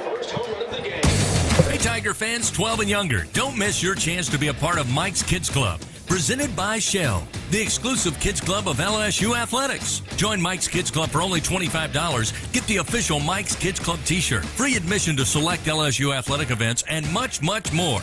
To learn about upcoming events and to join, please visit LSUMKC.com.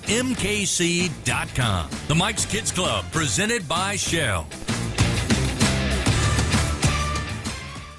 I'm Richard Fontenot, president of the Louisiana Farm Bureau Federation. My brother and I grow rice, soybeans, and raise crawfish on our farm in Evangeline Parish. For a fourth-generation farmer like myself, Louisiana Farm Bureau is as much a part of my life as checking traps or harvesting rice. Our organization is more than 145,000 members strong, and we've been around for more than 100 years. The Louisiana Farm Bureau spans generations, and we want you to join our family. Visit lafarmbureau.org, the Louisiana Farm Bureau Federation, the voice of Louisiana agriculture.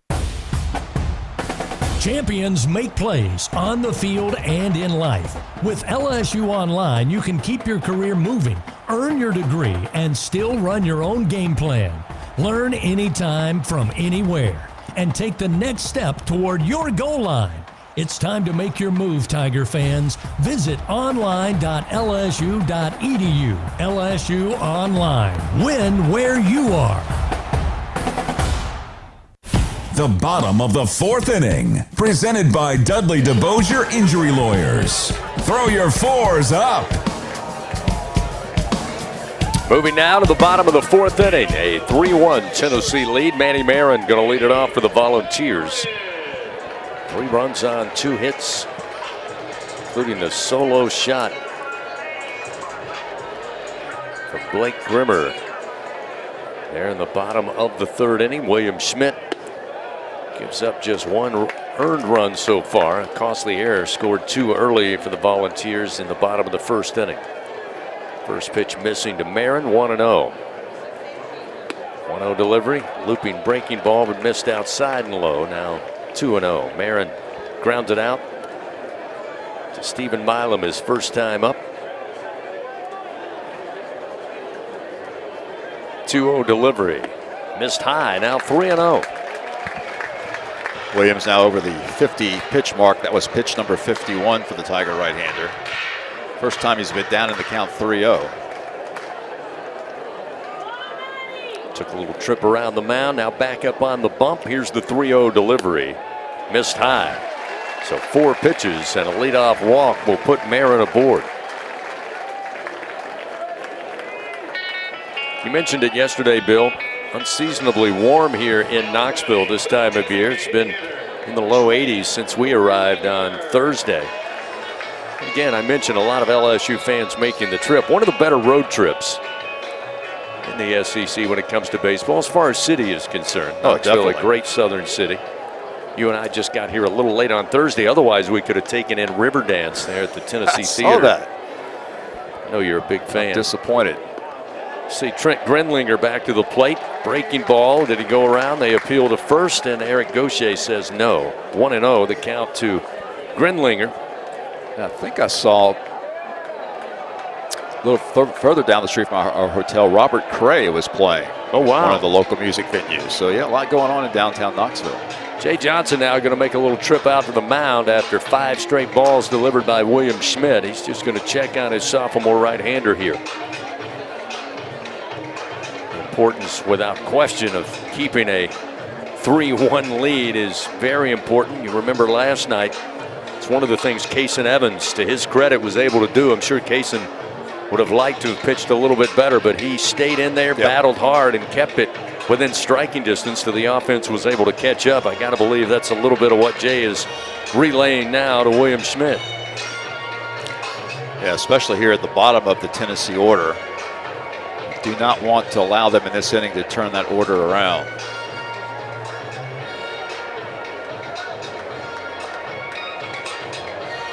But again, in this ballpark, every hitter is a threat.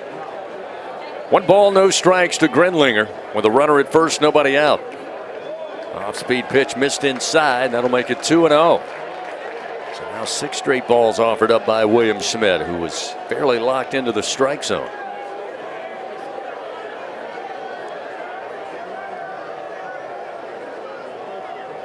From the stretch, the 2-0 at the knees for a strike. That'll make it 2-1.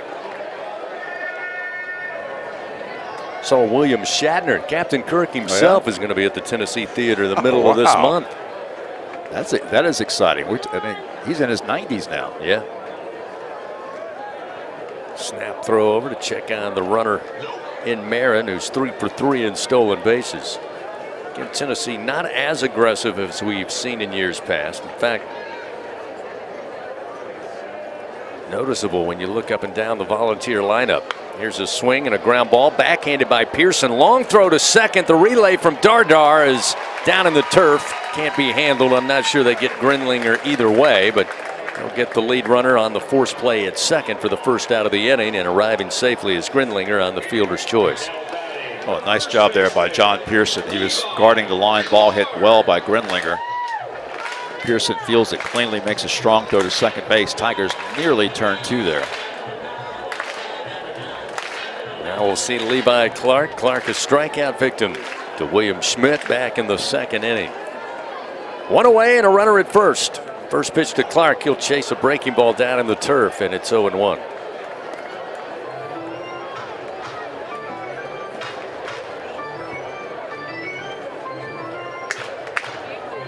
Great to have a lot of Tiger fans tuned in as they make their way around on this Saturday evening, ready for the Easter Sunday celebration.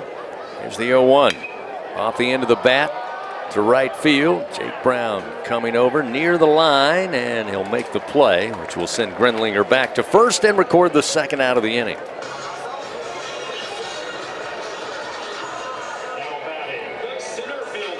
Yep, one of the rare times when we're going to be playing baseball on Easter Sunday.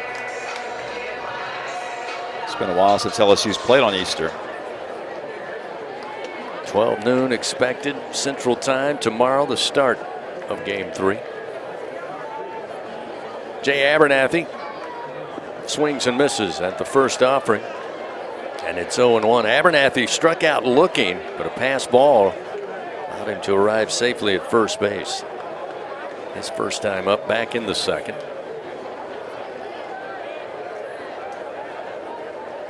Schmidt comes set. Now the 0-1. Check swing and a foul down the first base line, just over the head of the Tennessee first base coach. And Schmidt works ahead, 0-2. Abernathy is 1 for 21 in SEC play this year.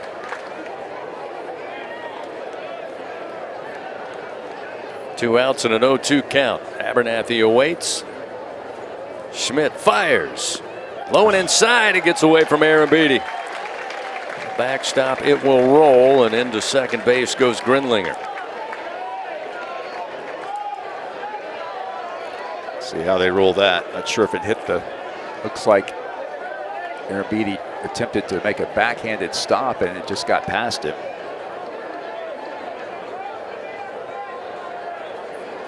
Yep, another pass ball charged to Aaron Beatty.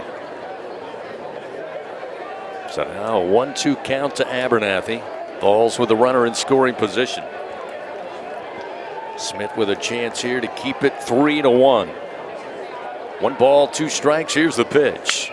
Smack, base hit. Down the line, in right. It'll go all the way to the wall, and that will score Grinlinger with an RBI double from Abernathy. And it's now a 4-1 Tennessee lead. And Abernathy getting the crowd on their feet here at Lindsey Nelson. Again, Abernathy had not fared well in SEC games. He was just 1 for 21, but he's now 2 for 22 with that RBI double. Well, it's a tough break for Schmidt as the runner moving into scoring position on the pass ball comes back to bite the Tigers. Again, LSU trailed 4-1 through 7 innings last night. Down 4-1 now here in the bottom of the 4th. 2 outs, runner at second, and Garrett Wright atop the order. First delivery outside, and Aaron Beatty having to slide over and smother that one up. 1-0.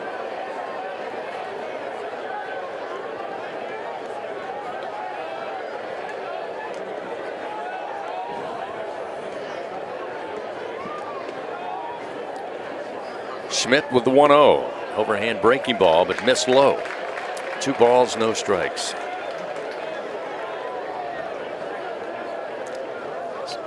Tough outing, or tough inning for Schmidt so far. He's worked from behind in the count to most of the hitters. Checks the runner at second. Now kicks and fires the 2-0. That one is strike. Outside corner, make it 2-1. Again with the breaking ball.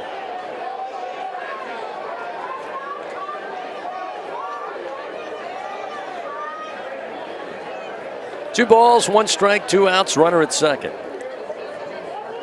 Ground ball towards Milam. Glove side, handle, throwing to first in time with a stretch by York for out number 3. Tennessee will add a run. They do it on 1 hit. They leave 1 man on. 4 complete. We head to the top of the 5th. It's a 4-1 Tennessee lead. Tigers will have Kate Arambidi, top of the order Milam, and Jake Brown when we continue on the LSU Sports Radio Network. It's not easy to be a champion. Built from every swing, pitch, and game. All season long. In the grind, the focus, and in the recovery. FMOL Health, Our Lady of the Lake experts provide best-in-class care for defending national champions LSU baseball. On the field, I trust my team. For my health care, I trust the lake. From championship athletes to everyday champions, trusted care starts here. Visit ololrmc.com/LSU. 444 for the number you gotta dial. Life throws you a curve, you know that deadly devotion goes the extra mile. Throw your fours up, throw your fours up. There's a number you gotta dial. Throw your fours up, throw your fours up. Deadly devotion goes the extra mile. 444 for the number you gotta dial. Throw your fours up. Baton Rouge isn't just the capital of Louisiana, it's the capital of college baseball. The fans, the players, the entire atmosphere. When it comes to baseball season, there's no better place than Baton Rouge.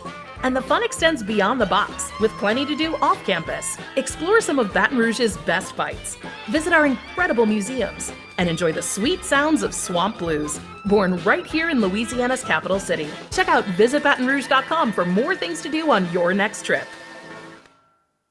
The reigning national champs play here. Fighting Tiger Baseball on the LSU Sports Radio Network, powered by People's Health. LSU trailing 4-1 to Tennessee. Top of the 5th inning. Kate Arambidi will lead it off for the Tigers.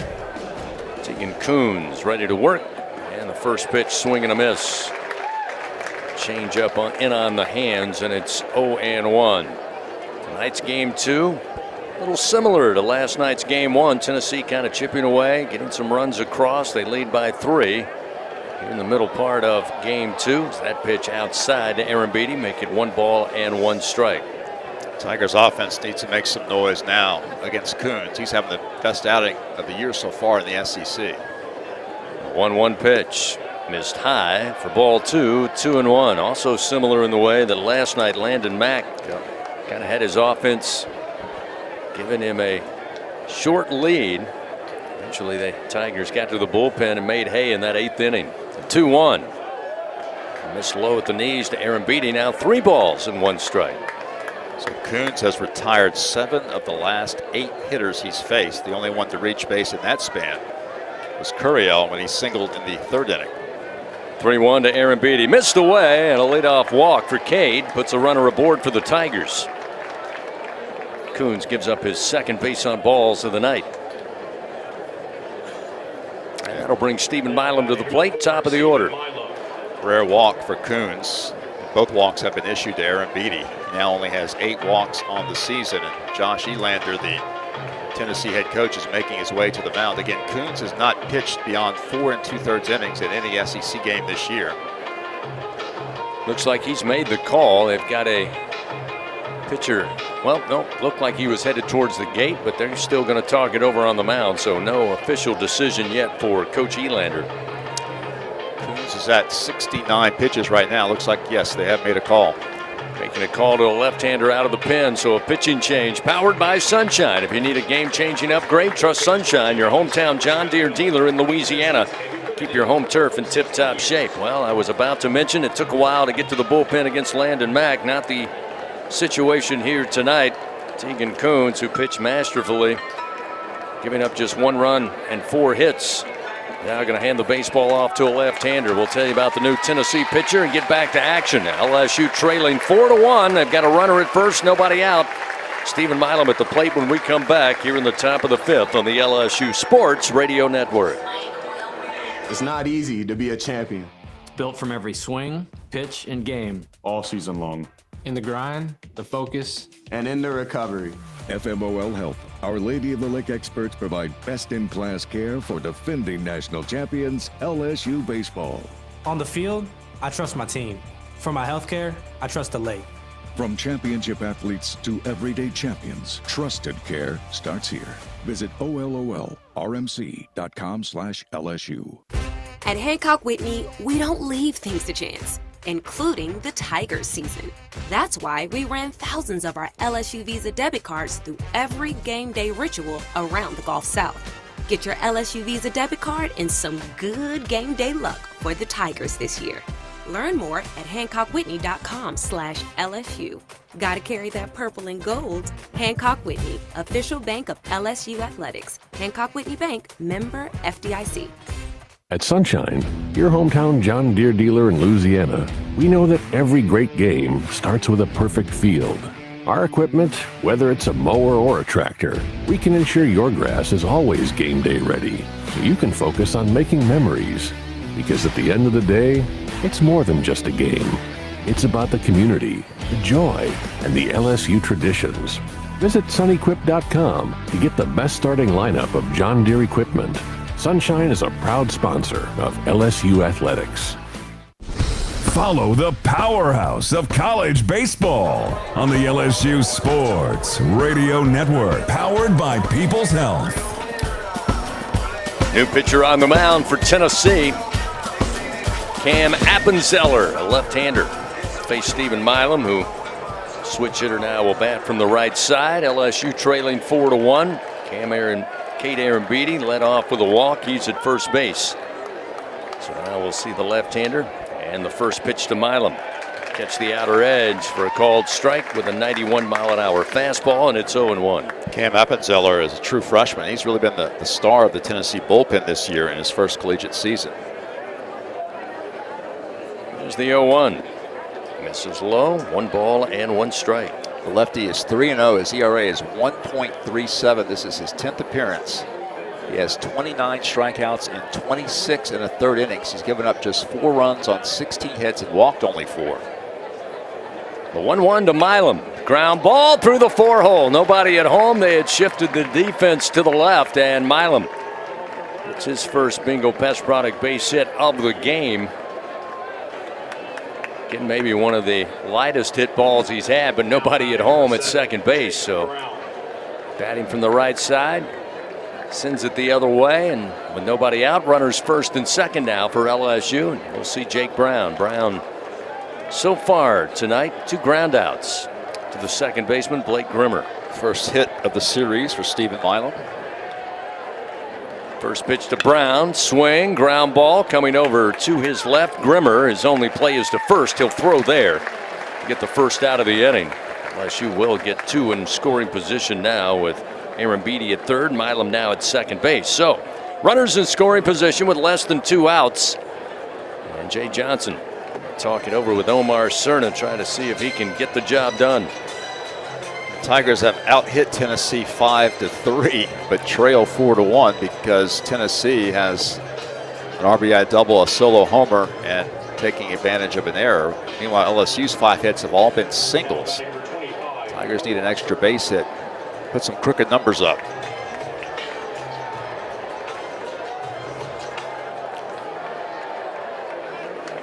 So Cerna will dig in. Lefty on righty matchup with 1 out. First pitch, fastball, missed outside, 1-0. Appenzeller making his 4th appearance in an SEC game. He has not allowed an earned run in 13 1/3 SEC innings. The 1-0 pitch. Cerna swings, sends it straight up into the air, first base side. Levi Clark in foul territory, calls for it and has it for out number 2. So now still runners second and third, down 4-1 to Tennessee. And Derek Curiel, who has been Mr. Clutch here of late, comes to the plate. 2 for 2 on the day, a single and scored in the second, single left stranded last time in the third inning. See if Derek can give LSU life again. First delivery showing bunt, and it's foul down the third base side. Curiel, I think, was trying to push that one first base side, didn't make clean contact. And it's 0-1. Gives Tennessee defensively something to think about. They're still going to keep the infield back at the corners. Derek shaking it off a little bit. Looks like he bunted the ball against his left leg, and he's taking a little time to. Here comes that Tennessee fan hospitality that they're known so well for. Now Derek's going to call for the trainer.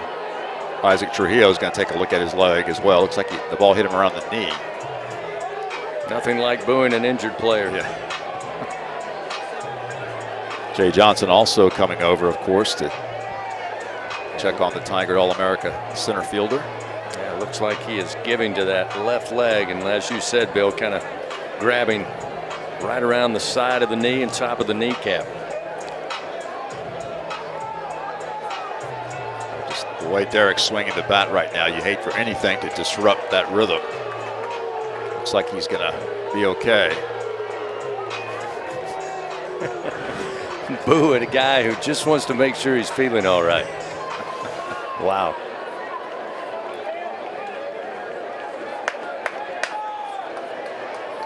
So the good news, Curiel tells Coach Johnson and the trainer he's good to go. Here's the 0-1. Fights this one off. A fastball fouled into the screen. Now 0-2. Derek's been really good against left-handed pitching this year.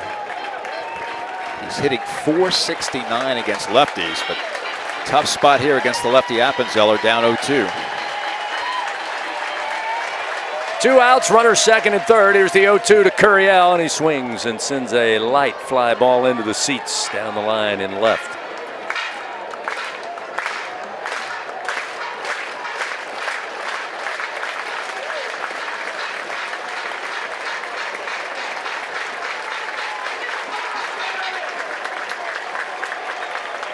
Here's the 0-2 pitch, missed away. Good take by Curiel, the fastball. Outside and low, 1 ball, 2 strikes. Aaron Beatty at third. Aboard on a leadoff walk. Milam with single through the right side. He's at second base. A 4-1 Tennessee lead. Here's the 1-2 to Curiel. Again, fights off a fastball, fouls it back. Still 1-2. Derek, as you would expect, has very good numbers with runners in scoring position. Hitting over 400, 432 when he has RBI opportunities. Here's another 1-2 pitch. Off speed and upstairs to even the count 2-2.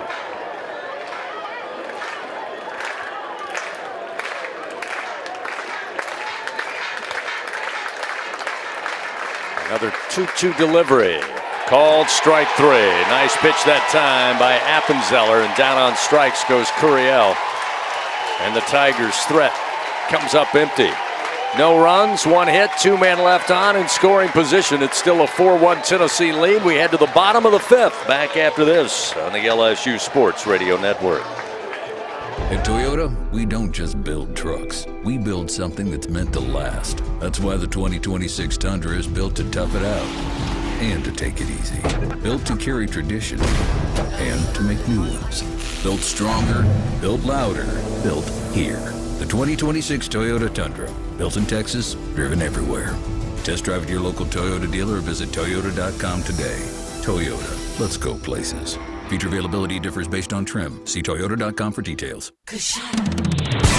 Hey, LSU fans, you're invited to Louisiana's largest casino resort, Coshada. Coshada Casino Resort has the largest and most spacious gaming floor in the Lake Charles area, with thousands of the newest slots, over 55 table games, live bingo and off-track betting, plus 3 beautiful hotels, delicious Cajun cuisine, and the #1 rated golf course in Louisiana. Coshada Casino Resort is proud to support LSU.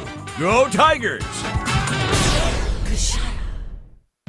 Southern Air Heating, Cooling, and Plumbing, your trusted experts for all your home service needs. With over 35 years of dedicated service, we prioritize your comfort and satisfaction. As an official partner of LSU Athletics, we bring our expertise to every game, from installations to repairs. Our team delivers honest pricing with no surprises. Call us today at 225-777-8888 and experience the difference with Southern Air Heating, Cooling, and Plumbing. Go Tigers! Back to the action of LSU Fighting Tiger Baseball from the LSU Sports Radio Network, powered by People's Health. Bottom of the 5th inning here in Knoxville, a 4-1 Tennessee lead. As the balls come to the plate, Blaine Brown will lead it off. 2, 3, and 4 due up to the Volunteers. Brown tonight 1 for 2.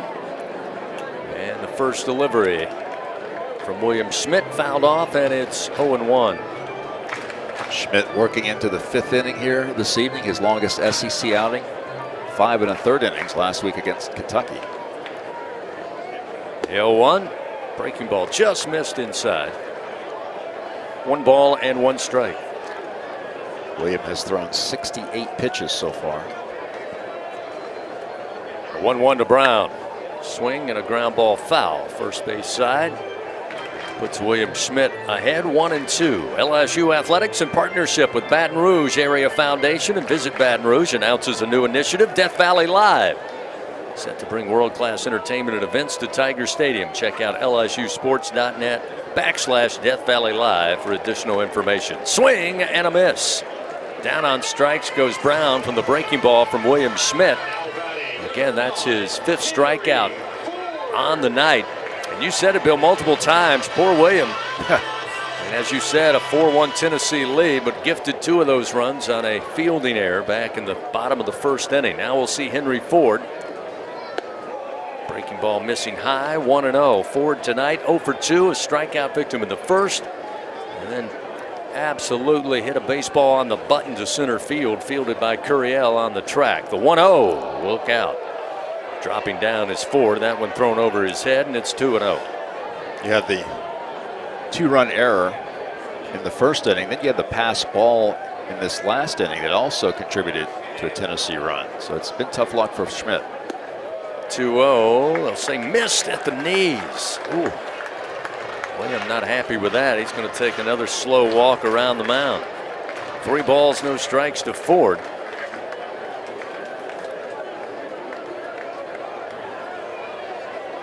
Here's the 3-0 delivery. That one at the belt for a strike with a fastball. Now 3-1. Take is on by Ford.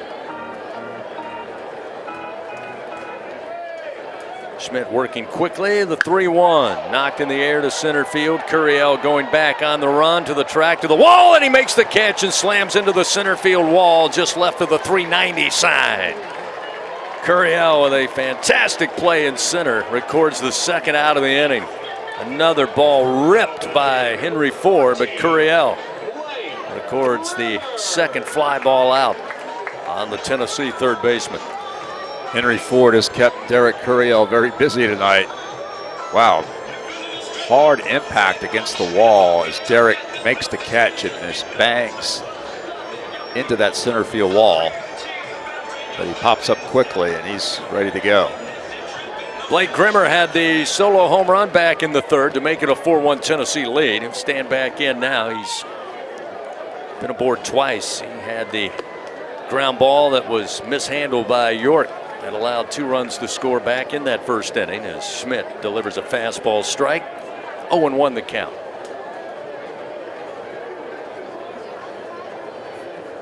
The 0-1 right at the knees. Comes back with another heater. 0-2.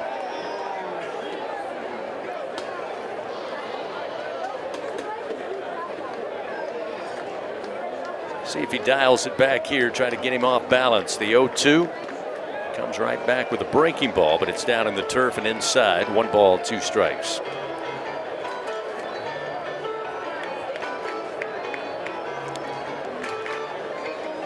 Most of the SEC games are final now. Just our game and the Ole Miss Florida game in Gainesville, the only games in progress this evening.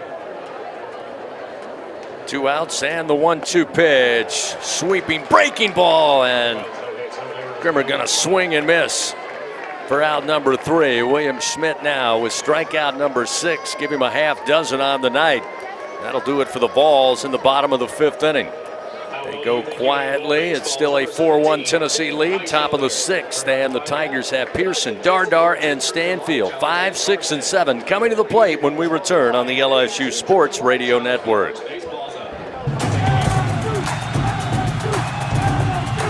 Elevate your game day spirit with Sugarfield Spirits, the official vodka of LSU Athletics. When crafting the perfect mixed drink, our vodka's the winning choice that'll have your taste buds cheering for more.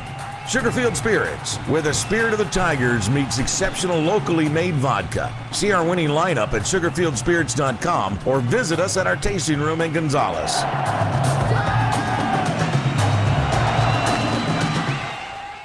Hub International is Louisiana's premier employee benefits and commercial insurance brokerage. Hub can insure just about any risk that your business faces. Did you know Hub even insured the bonuses for our football coaches in 2022? Hub specializes in the construction, healthcare, real estate, and hospitality industries. Chances are you're probably already doing business with someone who does business with Hub. Turn to the agency that the Tigers, Saints, and Pelicans choose. Hub International. Visit them today at hubinternational.com. Hub International is Louisiana's premier employee benefits and commercial insurance brokerage. Hub can insure just about any risk that your business faces. Did you know Hub even insured the bonuses for our football coaches in 2022? Hub specializes in the construction, healthcare, real estate, and hospitality industries. Chances are you're probably already doing business with someone who does business with Hub. Turn to the agency that the Tigers, Saints, and Pelicans choose. Hub International. Visit them today at hubinternational.com. The reigning national champs play here. Fighting Tiger Baseball on the LSU Sports Radio Network, powered by People's Health. John Pearson to get it started for the Tigers here in the top of the 6th. First delivery offered up by Appenzeller, high and outside, and it's 1-0. John tonight a single back in the 2nd inning, left stranded at 3rd. Fly ball out against the wall by Blaine Brown last time in the 3rd inning. Strike at the belt to even the count, 1-1. Second pitcher of the night, Cam Appenzeller taking over for the starter, Tegan Coons. 1-1 to Pearson. Down low, blocked up behind the plate by Wright, and it's now 2-1.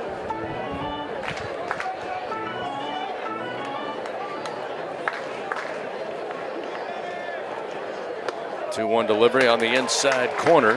Pearson thought a little too inside, but now it's an even count. 2 balls, 2 strikes.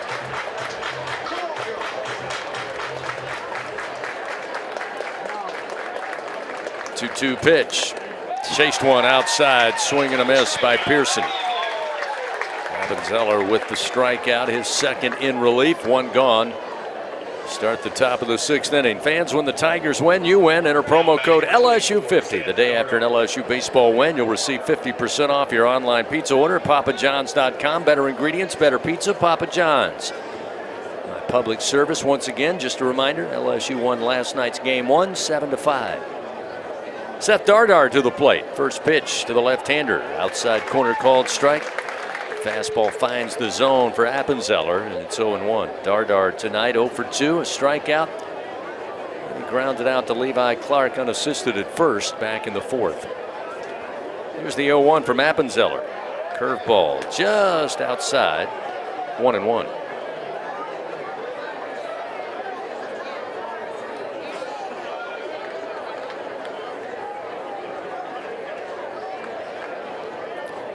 One pitch, and Dardar sends one foul down the line and left. 1-2. Appenzeller has been as good as advertised so far. He's retired 4 in a row, and the only base runner was Milam but Milam hit into an empty infield due to the shift. 1-2 pitch to Dardar.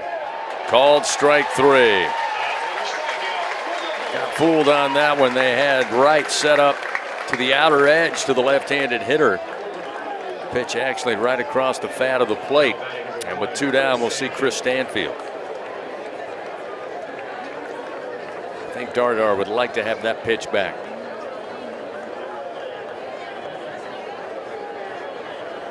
Stanfield a single in the second, grounded out to the shortstop last time as this pitch misses high, pops out of the mid of right, and it's 1-0.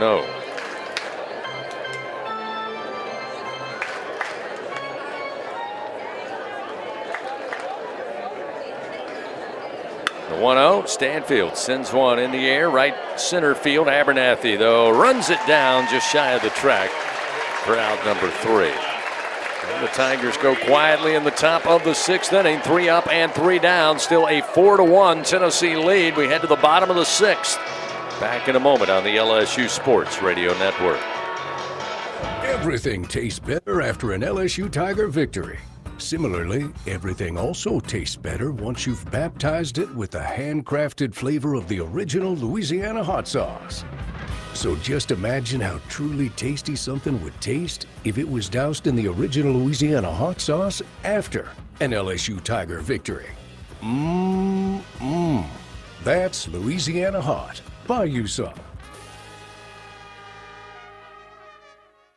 LSU Tiger fans are gearing up with real Tigers apparel and merchandise from the official online store at lsushop.net. Get jerseys, sideline gear, polos, t-shirts, hats, official team merchandise from Nike, accessories, and much more. Over 3,600 products, all shipped right to your door. Head to the place real Tiger fans go for the selection only real Tiger fans get at lsushop.net. And here's Heather with the weather. Well, it's beautiful out there, sunny and 75, almost a little chilly in the shade. Now, let's get a read on the inside of your car. It is hot. You've only been parked a short time and it's already 99 degrees in there. Let's not leave children in the back seat while running errands. It only takes a few minutes for their body temperatures to rise, and that could be fatal. Cars get hot, fast, and can be deadly. Never leave a child in a car. A message from NHTSA and the Ad Council. Follow the powerhouse of college baseball on the LSU Sports Radio Network, powered by People's Health. Tennessee coming to the plate, bottom of the 6th. They lead 4-1 here in Game 2 on this Saturday night. A reminder, fans, Dudley DeBosier stands up for the purple and gold. They fight for Tiger fans all across Louisiana. Dudley DeBosier, proud to be an official partner of LSU Athletics. William Schmidt ready to go, and the first pitch to Reese Chapman. Miss inside for ball 1 with a breaking ball. Chapman 0 for 2 so far tonight. Batting .320 on the year. Had a well of a game last night for Tennessee, both the field and at the plate. That pitch again inside, now 2-0 the count.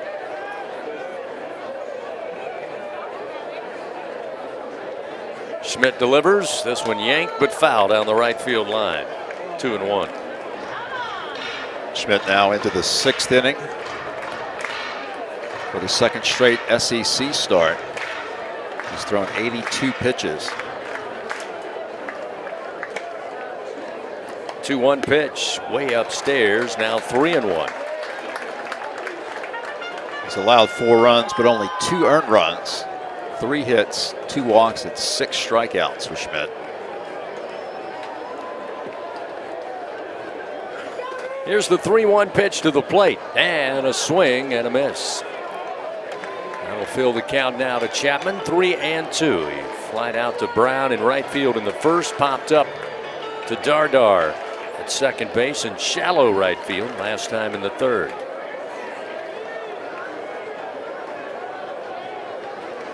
Payoff delivery, and he pulls the string. Swing and a miss by Chapman, down on strikes, and a big strikeout for the first out of the inning. Number 7 on the night for William Schmidt. Schmidt has now struck out 3 of the last 4 Tennessee hitters he's faced. Manny Marin now stands in. 0 for 1 tonight, aboard on a walk in the 4th inning. First pitch to the right-hander. Launched into the air to left field. Stanfield going back and about a step shy of the track. He'll make the play for out number 2. And I'm with you, Bill, with the wind blowing mostly in tonight as it is right now. That was the type of shot we saw get over the fence. Fortunately for LSU, 4 of them that way on Friday night. Trent Grenlinger, he saw one go, or has the ability to send one over the fence, still looking for his first homer of the year. And this pitch missing outside, 1-0. Again, I said it last night at about this juncture of the game. Tigers are starting to run out of outs. LSU needs to get going offensively to support Schmidt. Fastball misses high, eye level. Now 2-0, the count to Grenlinger. Just like Evans did last night. Schmidt with a competitive outing that has kept LSU within striking distance. 2-0 delivery. Sent foul down the right field line. Into the screen, 2-1.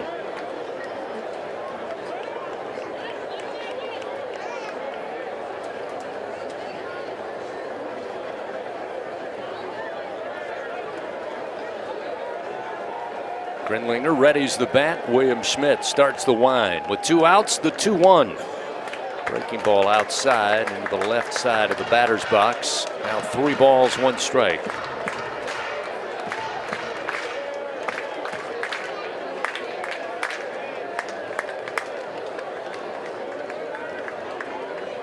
Three-1 delivery to the plate. Swing and a miss. Nasty breaking ball. Feels the count now. 3-2.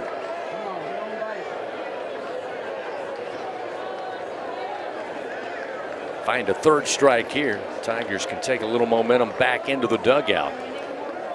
They can make quick work of the Vols here in the bottom of the 6th, trailing 4-1 to Tennessee. Payoff delivery to the plate. Fouled off. Hard fastball fought off by Grenlinger. Still 3-2.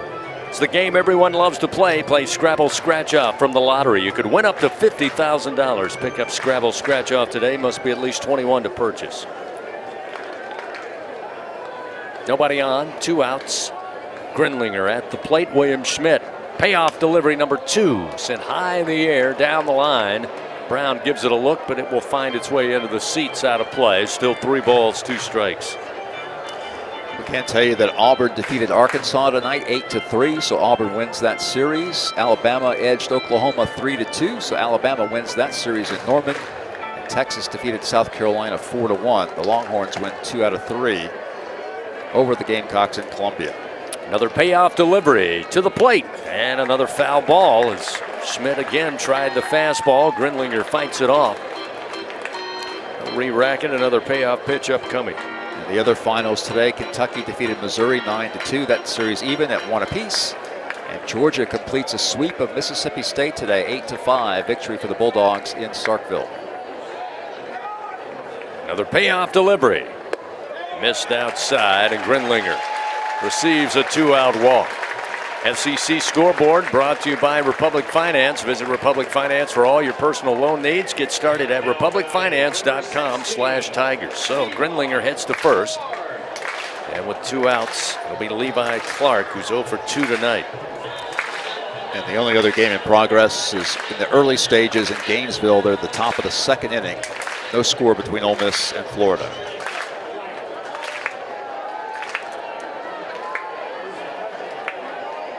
Runner at first now with 2 down.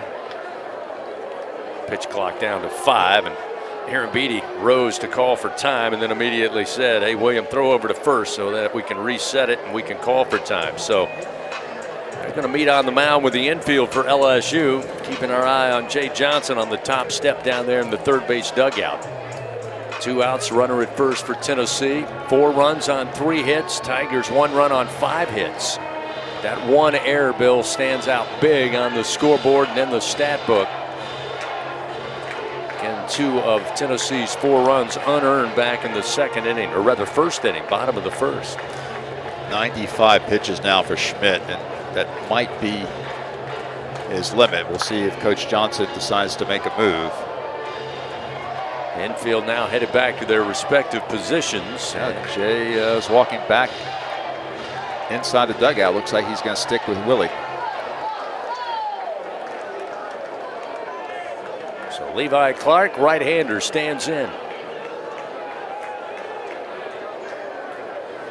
William working from the stretch, kicks and fires to the plate. And a swing and a miss with a breaking ball tailing away from the right-hander. It's 0-1. Tennessee's last 2 runs in this game have come with 2 outs. Schmidt trying to avoid that happening again here.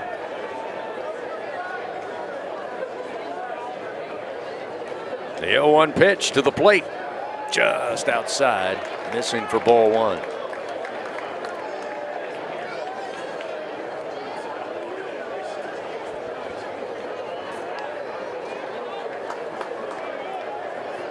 Gridling, short lead off of first. He's 0 for 1 in stolen bases. Only about a 2-step lead off the bag. The 1-1 pitch. Again, trying to paint that outside corner, but just missing. Now 2-1 the count.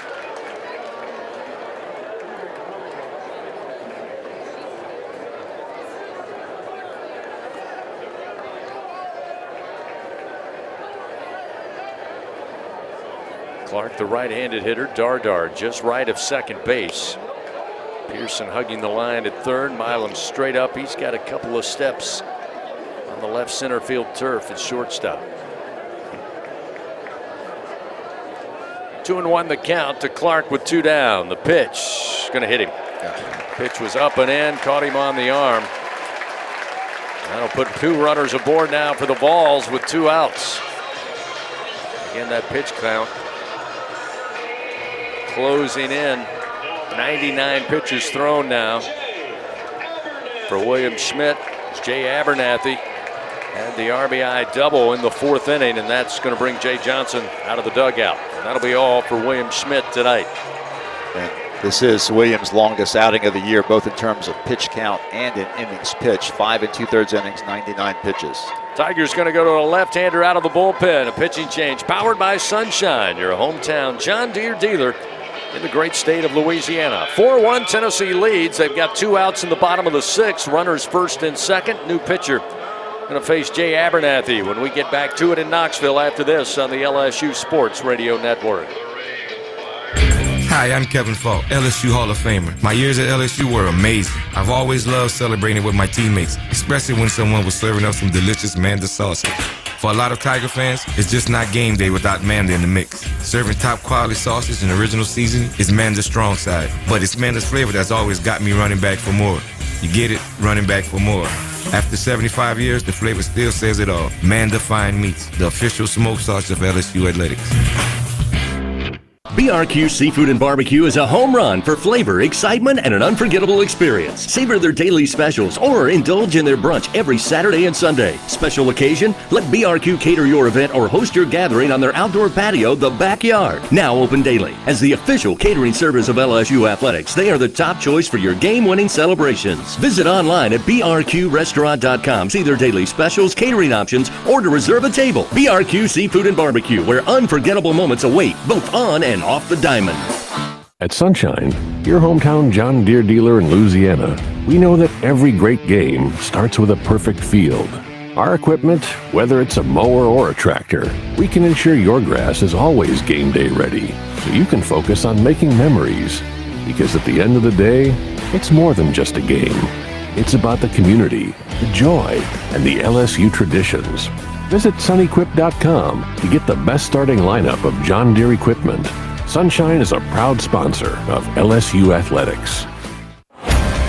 Back to the action of LSU Fighting Tiger Baseball from the LSU Sports Radio Network, powered by People's Health.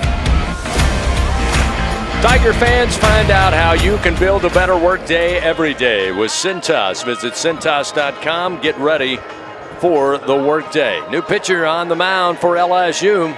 Jay Johnson electing to go to the left-hander Cooper Williams here with 2 outs in the bottom of the 6th. Tennessee leading 4-1. And runners first and second for the Vols. Jay Abernathy is 1 for 2 on the night. Struck out looking in the 2nd.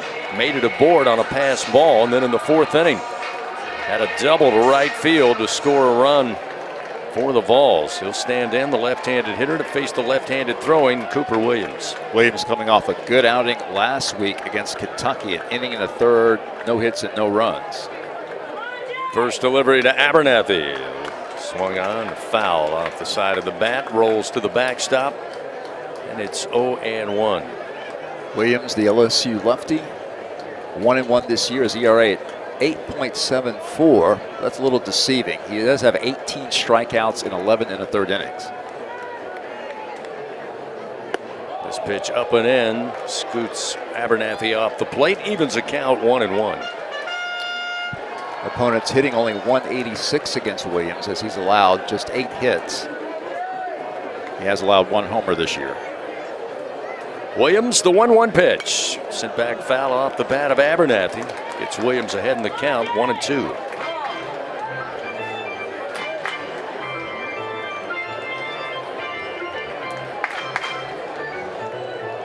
Tennessee with Grinlinger at second, Clark aboard at first base.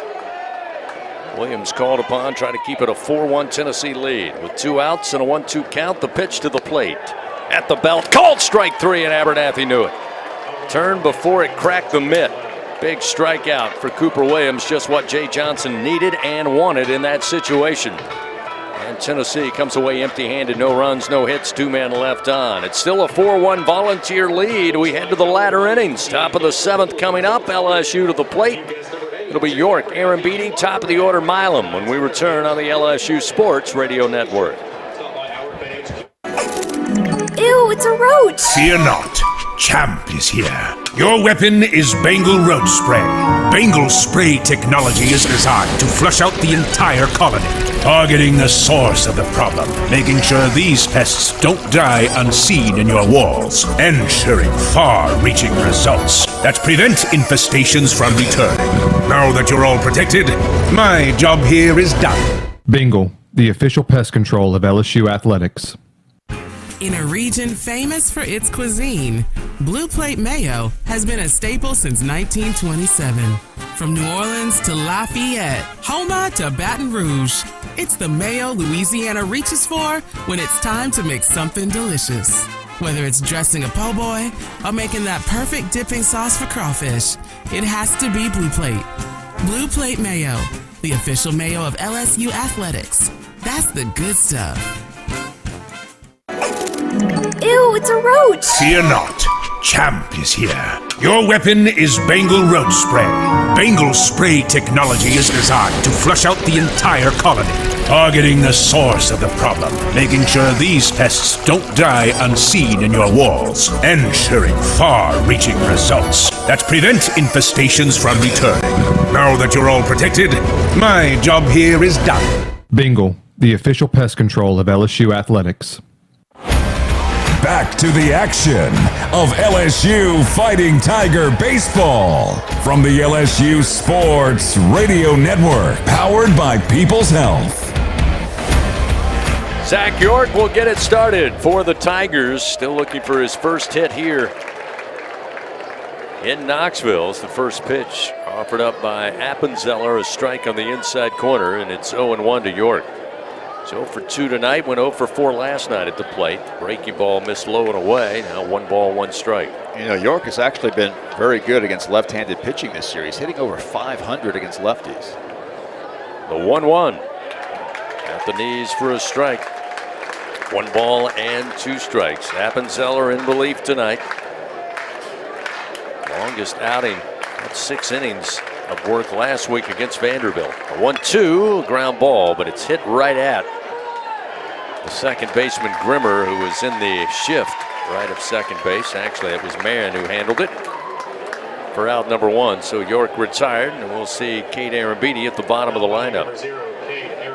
You said it, Appenzeller has been one of the better arms out of the bullpen for Tennessee this year. In fact, most walks he's allowed is 1. That's been 4 times this season. Retiring LSU batters in a row here as that pitch outside to Arambidi, and it's 1-0. Cade tonight aboard on a walk in the second and again in the 5th inning. He's now retired 7 in a row. This one outside, now make it 2-0 to Arambidi. Milan was the first batter he faced in the 5th, and Tennessee played the shift. Stephen hit it the opposite way and found the hole. But since then, nothing has happened against Appenzeller. This one slides Aaron Beatty off the plate, missing inside, now 3-0.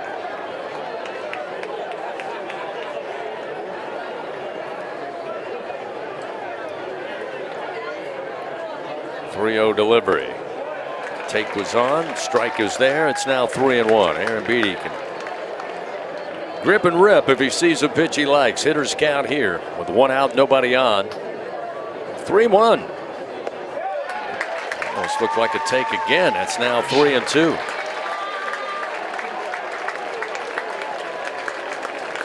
Aaron Beatty gonna get a little closer to the plate here from the right side. The payoff pitch.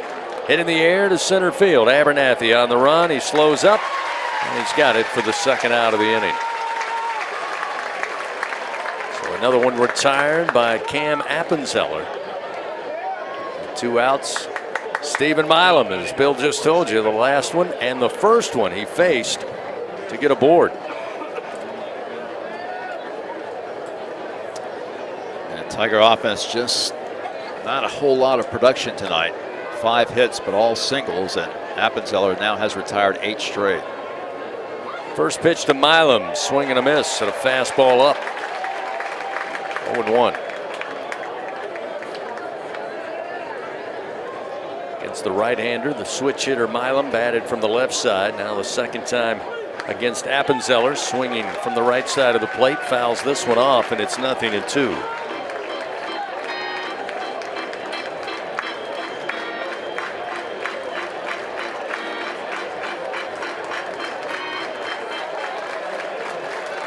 Appenzeller's 0-2 pitch, and Milam fights it off, swings and fouls it into the screen right side.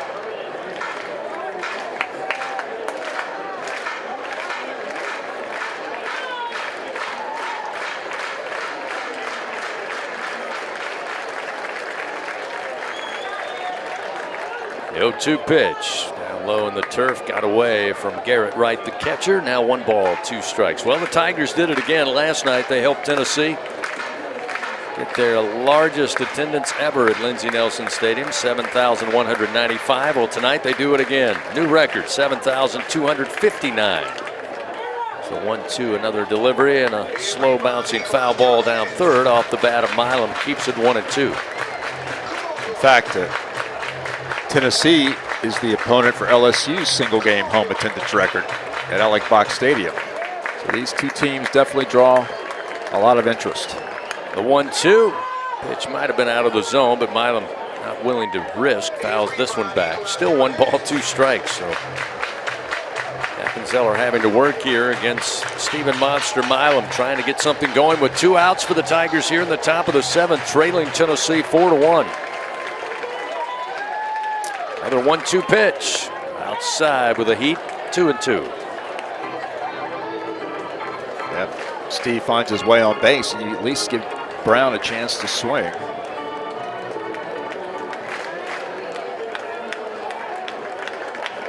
Two delivery.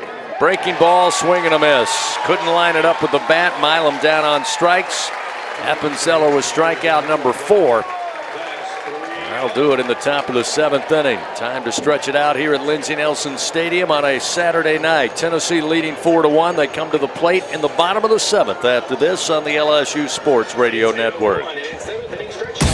Hey, Tiger fans 12 and younger, don't miss your chance to be a part of Mike's Kids Club. Presented by Shell, the exclusive kids club of LSU Athletics. Join Mike's Kids Club for only $25. Get the official Mike's Kids Club t-shirt, free admission to select LSU athletic events, and much, much more. To learn about upcoming events and to join, please visit LSUMKC.com. The Mike's Kids Club, presented by Shell. Squeeze every ounce of life out of every day. Memorize every sunset, every face you love, and climb every obstacle until you can't go higher. With Louisiana Blue, you're free to soar because you've got the compassion of the cross, the security of the shield, and the comfort of blue behind you. Live Louisiana. We've got you. Louisiana Blue. Louisiana True. Get ready, Tiger fans! Venture Global is proud to partner with LSU Athletics, powering Louisiana and the world with clean, low-cost, reliable energy and fueling the future of our great state. As we cheer on the Tigers this season, we're also driving innovation, creating jobs, and supporting our local communities. Together, we're building a brighter, more sustainable tomorrow. Venture Global, proud partner of LSU Athletics, powering champions on and off the field. Go Tigers! The seventh inning stretch of LSU Fighting Tiger Baseball was presented by Coshada Casino Resort, Louisiana's best bet. Bottom of the seventh inning here at Lindsey Nelson Stadium. 4-1 Tennessee leading. Top of the order due up for the Vols. It'll be Garrett Wright to get it started, followed by Blaine Brown and Henry Ford. Cooper Williams called upon to get that final out, did so by strikeout. To end the bottom of the sixth, he'll remain on the mound for the Tigers. First delivery to Wright, breaking ball missing for ball one. 1-0.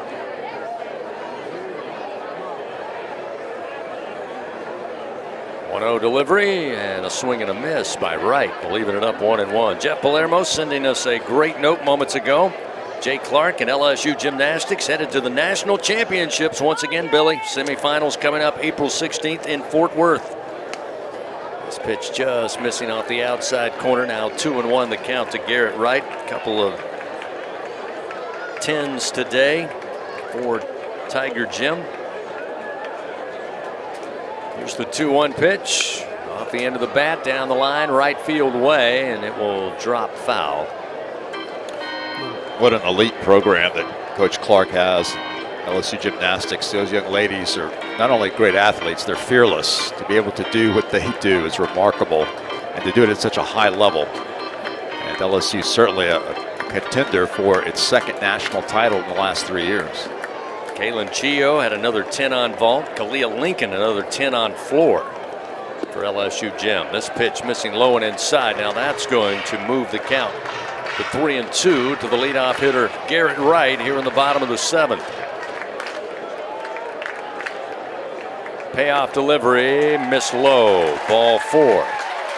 So the walk by Williams with the leadoff man aboard for Tennessee. They'll have to contend with traffic now. So we'll see Blaine Brown. Brown 1 for 3 for the Volunteers tonight. And now Williams has to contend with the best Tennessee hitters with a runner on base. Brown, Ford, Grimmer, Chapman. These next four guys are all very capable hitters. Lefty on lefty, and Williams going to elect to toss over to first. Wright just 1 for 2 in stolen bases this year. I give credit to Wright. You don't see very often a guy play catcher one or center field one night and then catcher the next. Very different perspectives. Center field catcher combination, not very common. First delivery to Brown, low and inside for ball one, 1-0.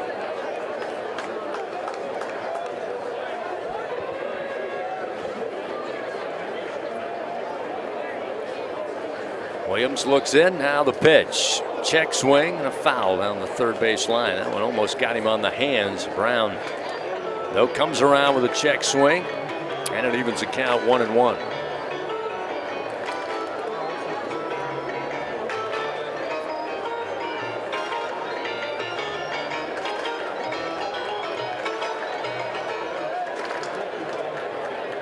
Wright with a short lead off of first for Tennessee. A 1-1 count to Brown at the plate. Williams fires. Blocked up, but then it got away from Aaron Beatty. He looked to his left. The ball rolled right. And that will bring Garrett Wright into second base for Tennessee with a 2-1 count to Brown.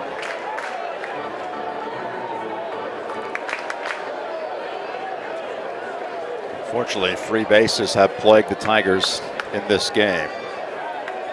Wild pitch gets the Tennessee Volunteers a runner in scoring position with nobody out, leading 4-1. Pitch to Brown. Changeup had him all fooled. A swing and a miss out in front. 2-2 now, the count to Brown.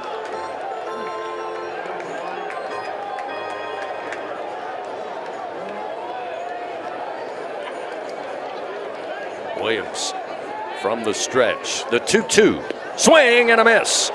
Aaron Beatty going to have to pick it up, check on the runner at second. Now throw down to York, has plenty of time to do so. And Brown retired by strikeout. First out of the inning. While we have a moment, let's pause 10 seconds. Station identification on this, the LSU Sports Radio Network. This is LSU Fighting Tiger Baseball on the LSU Sports Radio. 3, 2, 1. Bill Franquez, Chris Blair with you here in Knoxville, Tennessee, just off the banks of the Tennessee River. 4-1 Tennessee leading over LSU. One out, runner at second, and with Blake Grimmer coming to the plate, the Tigers elect to intentionally walk Grimmer. Will put runners first and second. Put a force at any base, and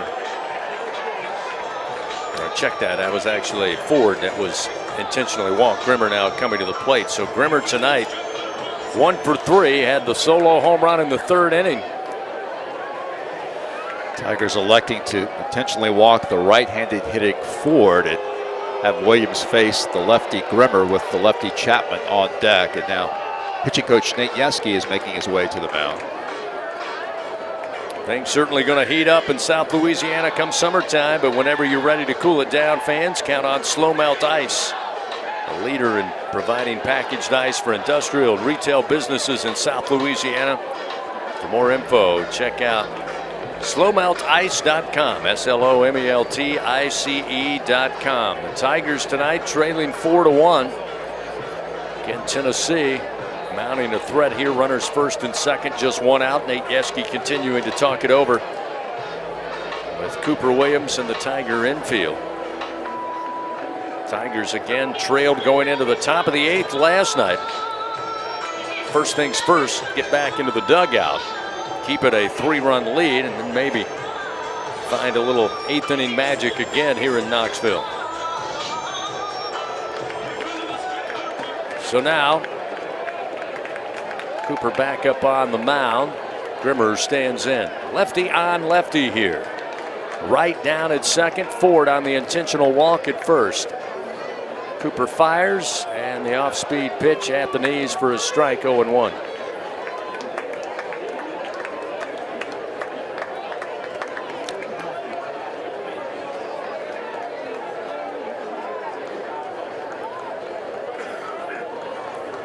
Lefty fires, and the 0-1 sent foul on a bouncer towards the third base dugout.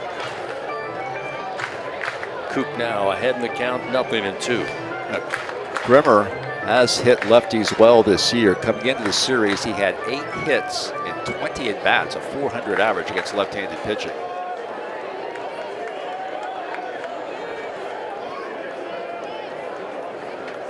The 0-2 pitch, missed and away. 1 ball, 2 strikes.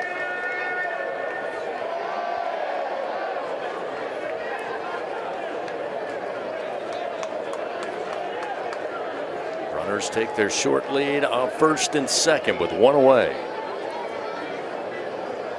The 1-2 pitch, missing outside, will even the count now to Grimmer, 2-2.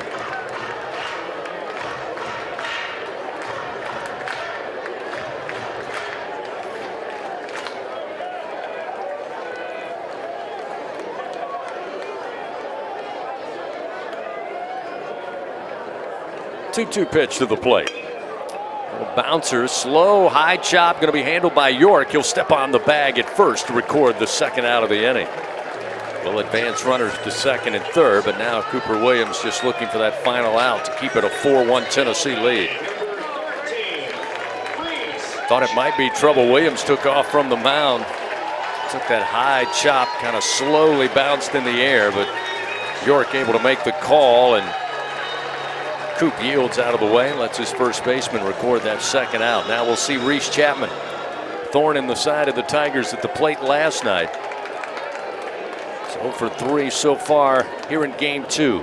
First pitch a strike. The breaking ball in the inner half, and it's 0-1. Like Grimmer, Chapman also very good against lefties this season. He's 12 for 24, a .500 average against southpaws. The 0-1 bouncer towards Milam, charging in, short hop, glove side, throw to first in time, out number 3. Well, If you want to put the pressure on LSU, don't hit it near the Monsters' way. Tennessee, no runs. They do leave 2 men on. They still lead 4-1. Top of the 8th. That was the magic inning for LSU last night. Do they have it in them tonight? It'll be Brown, Cerna, and Curiel, 2, 3, and 4 when we come back to Knoxville after this on the LSU Sports Radio Network. Squeeze every ounce of life out of every day. Memorize every sunset, every face you love, and climb every obstacle until you can't go higher. With Louisiana Blue, you're free to soar because you've got the compassion of the cross, the security of the shield, and the comfort of blue behind you. Live Louisiana. We've got you. Louisiana Blue. Louisiana True. The games are on, the food's delicious, and here you are always part of the team. Welcome to Walk On Sports Bistro, where every day is game day. Whether it's a post-win celebration, drinks after work, or taking the fam for some made-from-scratch favorites, Walk On's is your go-to for good times. Craft beer and cocktails, and bold flavors for fans of all ages. From melty mozzarella logs to Hall of Fame level burgers. Stop by today or order online or in the app. Walk On Sports Bistro. Game on. Hi, this is Chef Kevin Belton for People's Health. If you have diabetes, heart failure, or cardiovascular disorder, and you have Medicare, ask about a People's Health Chronic Condition Special Needs Plan. It's a Medicare plan designed to help with the unique needs that go along with these chronic conditions. Call People's Health today. Your benefits could start as early as next month. Plans are insured through United Healthcare Insurance Company or one of its affiliated companies, a Medicare Advantage organization with a Medicare contract. Enrollment in the plan depends on the plan's contract renewal with Medicare. Follow the powerhouse of college baseball on the LSU Sports Radio Network, powered by People's Health. LSU comes into the top of the 8th inning, trailing Tennessee 4-1. Jake Brown to lead it off. He showed bunt.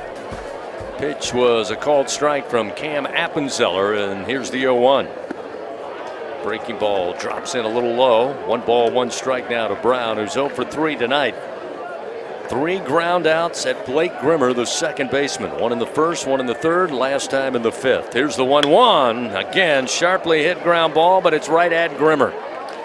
Throw to first again, beats Brown by maybe 2 steps, and there's 1 away. It's now 10 in a row retired by Cam Appenzeller. Omar Cerna to the plate. 0 for 3 tonight. A couple of ground outs. Last time popped up foul territory, first base side. First pitch from Appenzeller. At the knees for a strike with a fastball, and it's 0-1.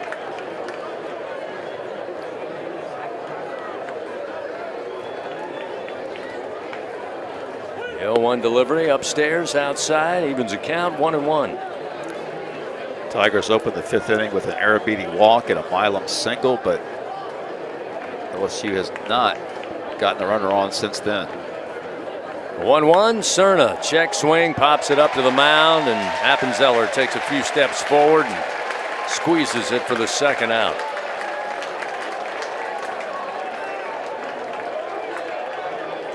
So now with 2 down, we'll see Derek Curiel, 2 for 3 tonight, a single and scored in the first, or rather second inning. Single left stranded in the third. It's caught looking. With runners second and third last time in the 5th inning. Had a grand slam in the 8th inning last night. Right now, just looking to keep the inning going. Next man up. First pitch from Appenzeller, a strike. It's 0-1.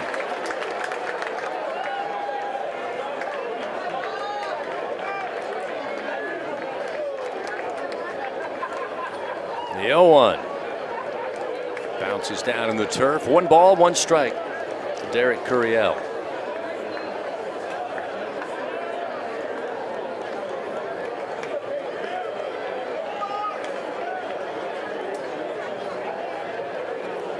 One pitch. Rifle shot, but foul down the left field line. LSU looking for its 4th straight come from behind win, but it's going to be tough right now with just 4 outs to go. And Appenzeller has been extremely sharp. 1 ball, 2 strikes to Curiel. Again, just got to find a way to get a board. Yep. The 1-2. Swing and a bouncer towards the dugout of Tennessee. Foul. Still 1 ball, 2 strikes. Coming up on Monday night, we'll be back at TJ Ribs for the Jay Johnson Show starting at 6 o'clock, all presented by Our Lady of the Lake, championship health partner of LSU Athletics. 2 down, nobody on. The 1-2 pitch and a swing and a miss. The breaking ball gets by Curiel, and Appenzeller continues to shut the Tigers down. His 5th strikeout of the night, and the top of the 8th comes to an end. No runs, no hits, nobody on base. We go to the bottom of the 8th. Tennessee leading 4-1 on the LSU Sports Radio Network. Everyone has their own favorite way to experience Louisiana. For some, it's the taste of hot beignets with a creamy cafe au lait. For others, it's swaying to the music of brass bands, Zydeco, and all the music in between. It's boating on the bayou, weaving your way through festivals, road tripping in pursuit of the greatest gumbo. Whoever you are, whatever you crave, Louisiana will feed your soul. Go to findyourlouisiana.com to plan your visit today. In the SEC, it just means more. But what is it exactly? It's the fans, the students, the traditions, the legends. It's passion to celebrate deeper, reach farther, think smarter, make an impact off the field. It's that intangible thing that happens when 16 schools raise the bar as one. Because in the SEC, it just means more.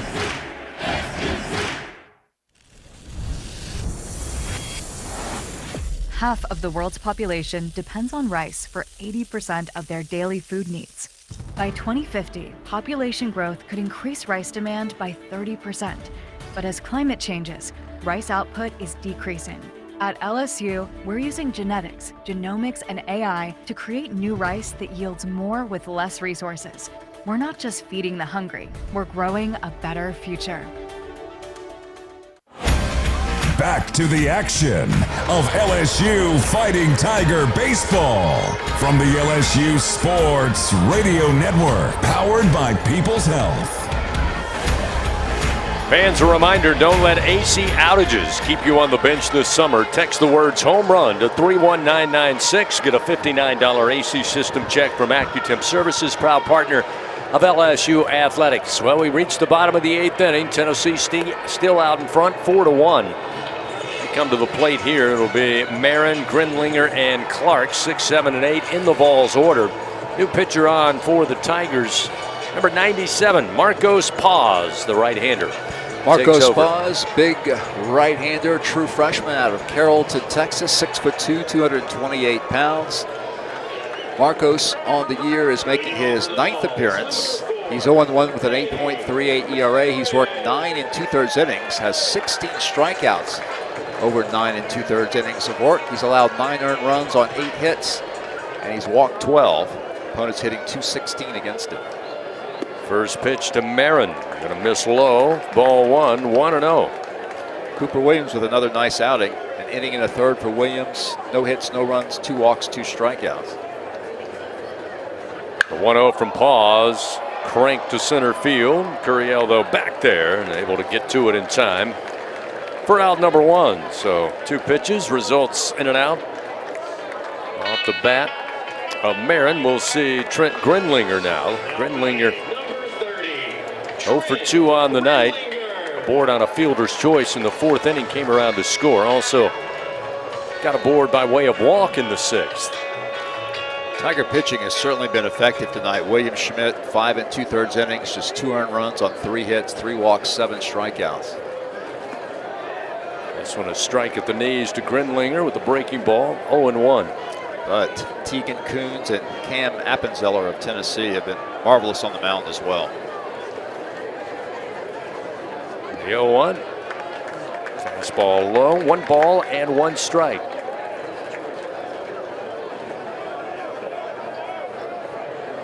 Pause with a strong arm. Fastball at 94 miles an hour. He hangs in the mid-90s. This one he dials back, but it comes in low. Now 2-1 the count to Grinlinger. He missed his high school senior season due to Tommy John surgery, and he's just now working his way back into full form. 2-1 ground ball. Backpedaling is Pearson. He will spin. Long throw to third on the one hop. York fields it nicely for the second out of the inning. Second really good play on the hot corner by John Pearson tonight. Well, nice work there by John Pearson. Makes a backhanded stop. 360-degree turn and then an accurate throw on one hop to York. So with 2 down, see Levi Clark. Clark tonight 0 for 2. He was hit by a pitch in the 6th and left stranded. Paz delivers, and it's a strike. Clark couldn't quite fully commit to the swing, but it's 0-1.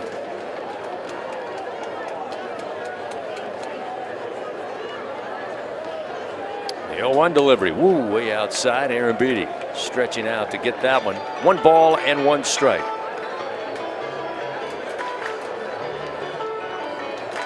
Again, Tennessee, 4 runs on just 3 hits. 2 of those 4 came in the bottom of the first on a fielding error. 1-1. Big swing and a miss by Clark, and that gets Paz ahead 1-2.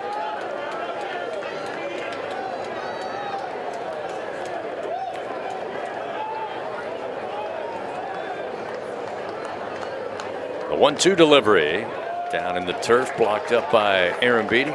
2 balls and 2 strikes.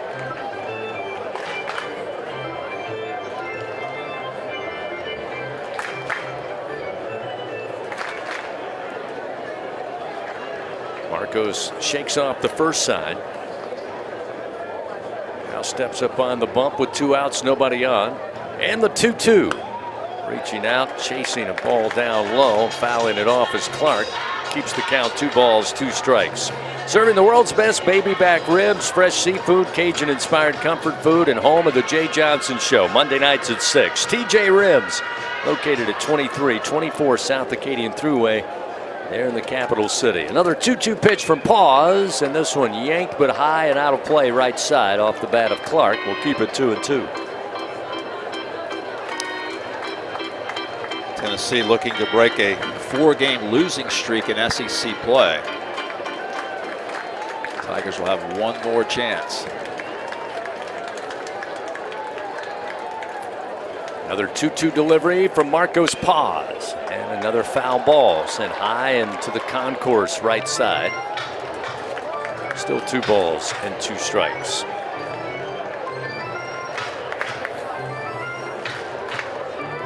Tennessee's last SEC win came on March 22nd. They won Game 3 over Missouri here in Knoxville to win that series. Again, 2 outs and a 2-2 count. Paz fires, and a swing and a miss. Clark chased a breaking ball down and away. Marcos Paz gets the strikeout to end it here in the 8th inning. We played 8 complete. Tennessee leads 4-1. Tigers with 3 outs to work with. Top of the 9th. Around the corner. LSU will have 5, 6, and 7 due up. Pearson, Dardar, and Stanfield when we come back to Knoxville on the LSU Sports Radio Network. Now's the time to get a great deal on select Kubota compact tractors. The Kubota L-Series is the #1 selling compact tractor in the U.S. They're designed for easy operation and feature performance meshed attachments. Right now, bring home select Kubota equipment with 0% financing available or save up to $6,000. Now through December 31st. See us or go to KubotaUSA.com for full disclaimer.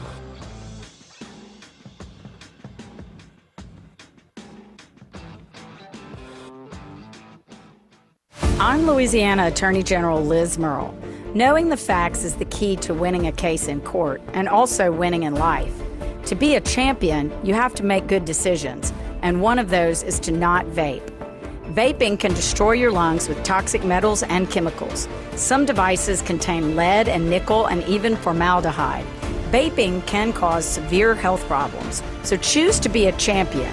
Stay vape-free. Paid for by the Louisiana Department of Justice.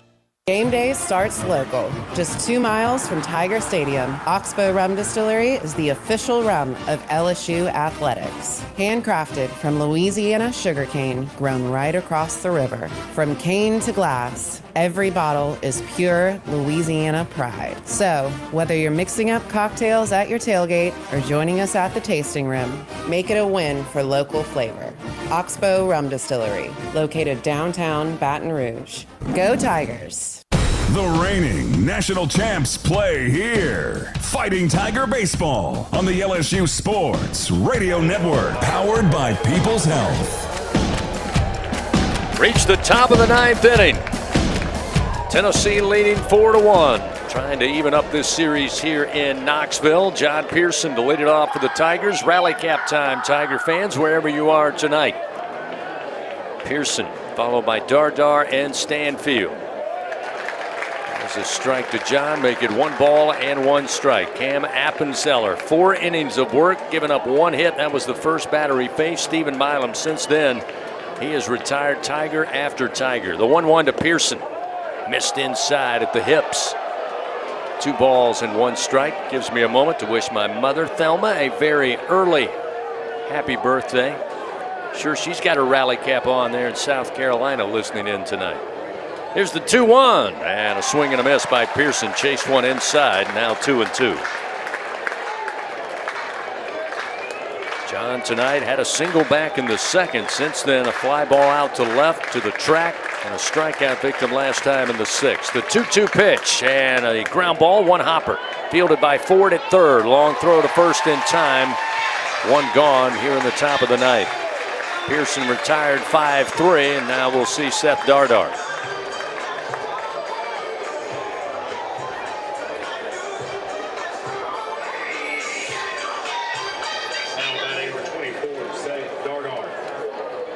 Tennessee going to shift the defense over right side. They'll move Manny Marin just to the right of second base. A couple of steps into the center field turf. Grimmer playing fairly deep at second base in right field. Levi Clark behind the bag at first near the line. First pitch to Dardar misses outside. 1-0. Seth tonight 0 for 3. 1-0 pitch. Catches the outer edge. 1-1. Rain expected to come into the Knoxville area later tonight. Right now, radar says it should be done before first pitch tomorrow at noon. There's a swing and a miss. Now Dardar behind in the count, 1-2. Airtime on the Hub International On Deck show comes your way at 11:30 Central.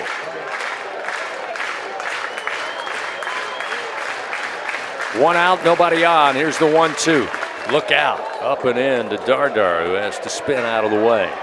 Evens the count, 2 balls, 2 strikes.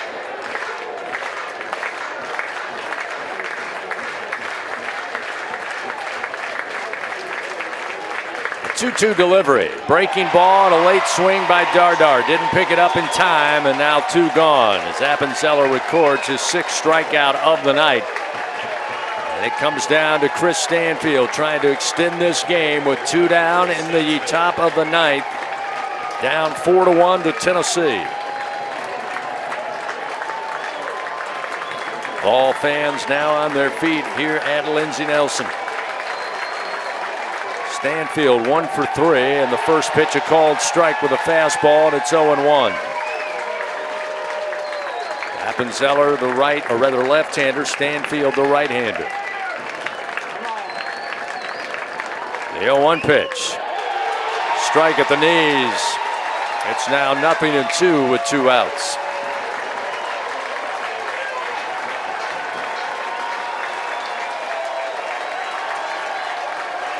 The 0-2 pitch.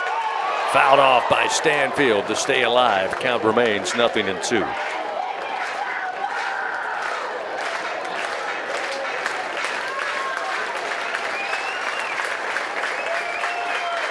Two outs, nobody on, and the 1-2 way upstairs, or 0-2 I should say. Missed high and outside, now make it 1-2.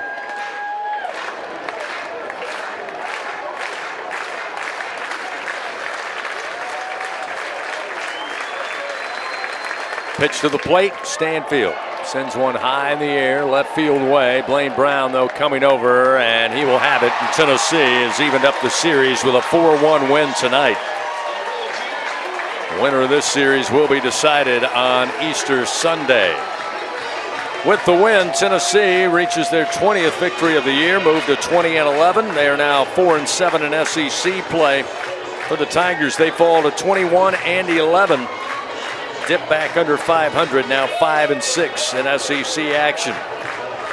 Rubber match tomorrow at high noon Central Time, LSU and Tennessee here in Knoxville. The final tonight from Lindsey Nelson Stadium, Tennessee 4, LSU 1 on the LSU Sports Radio Network.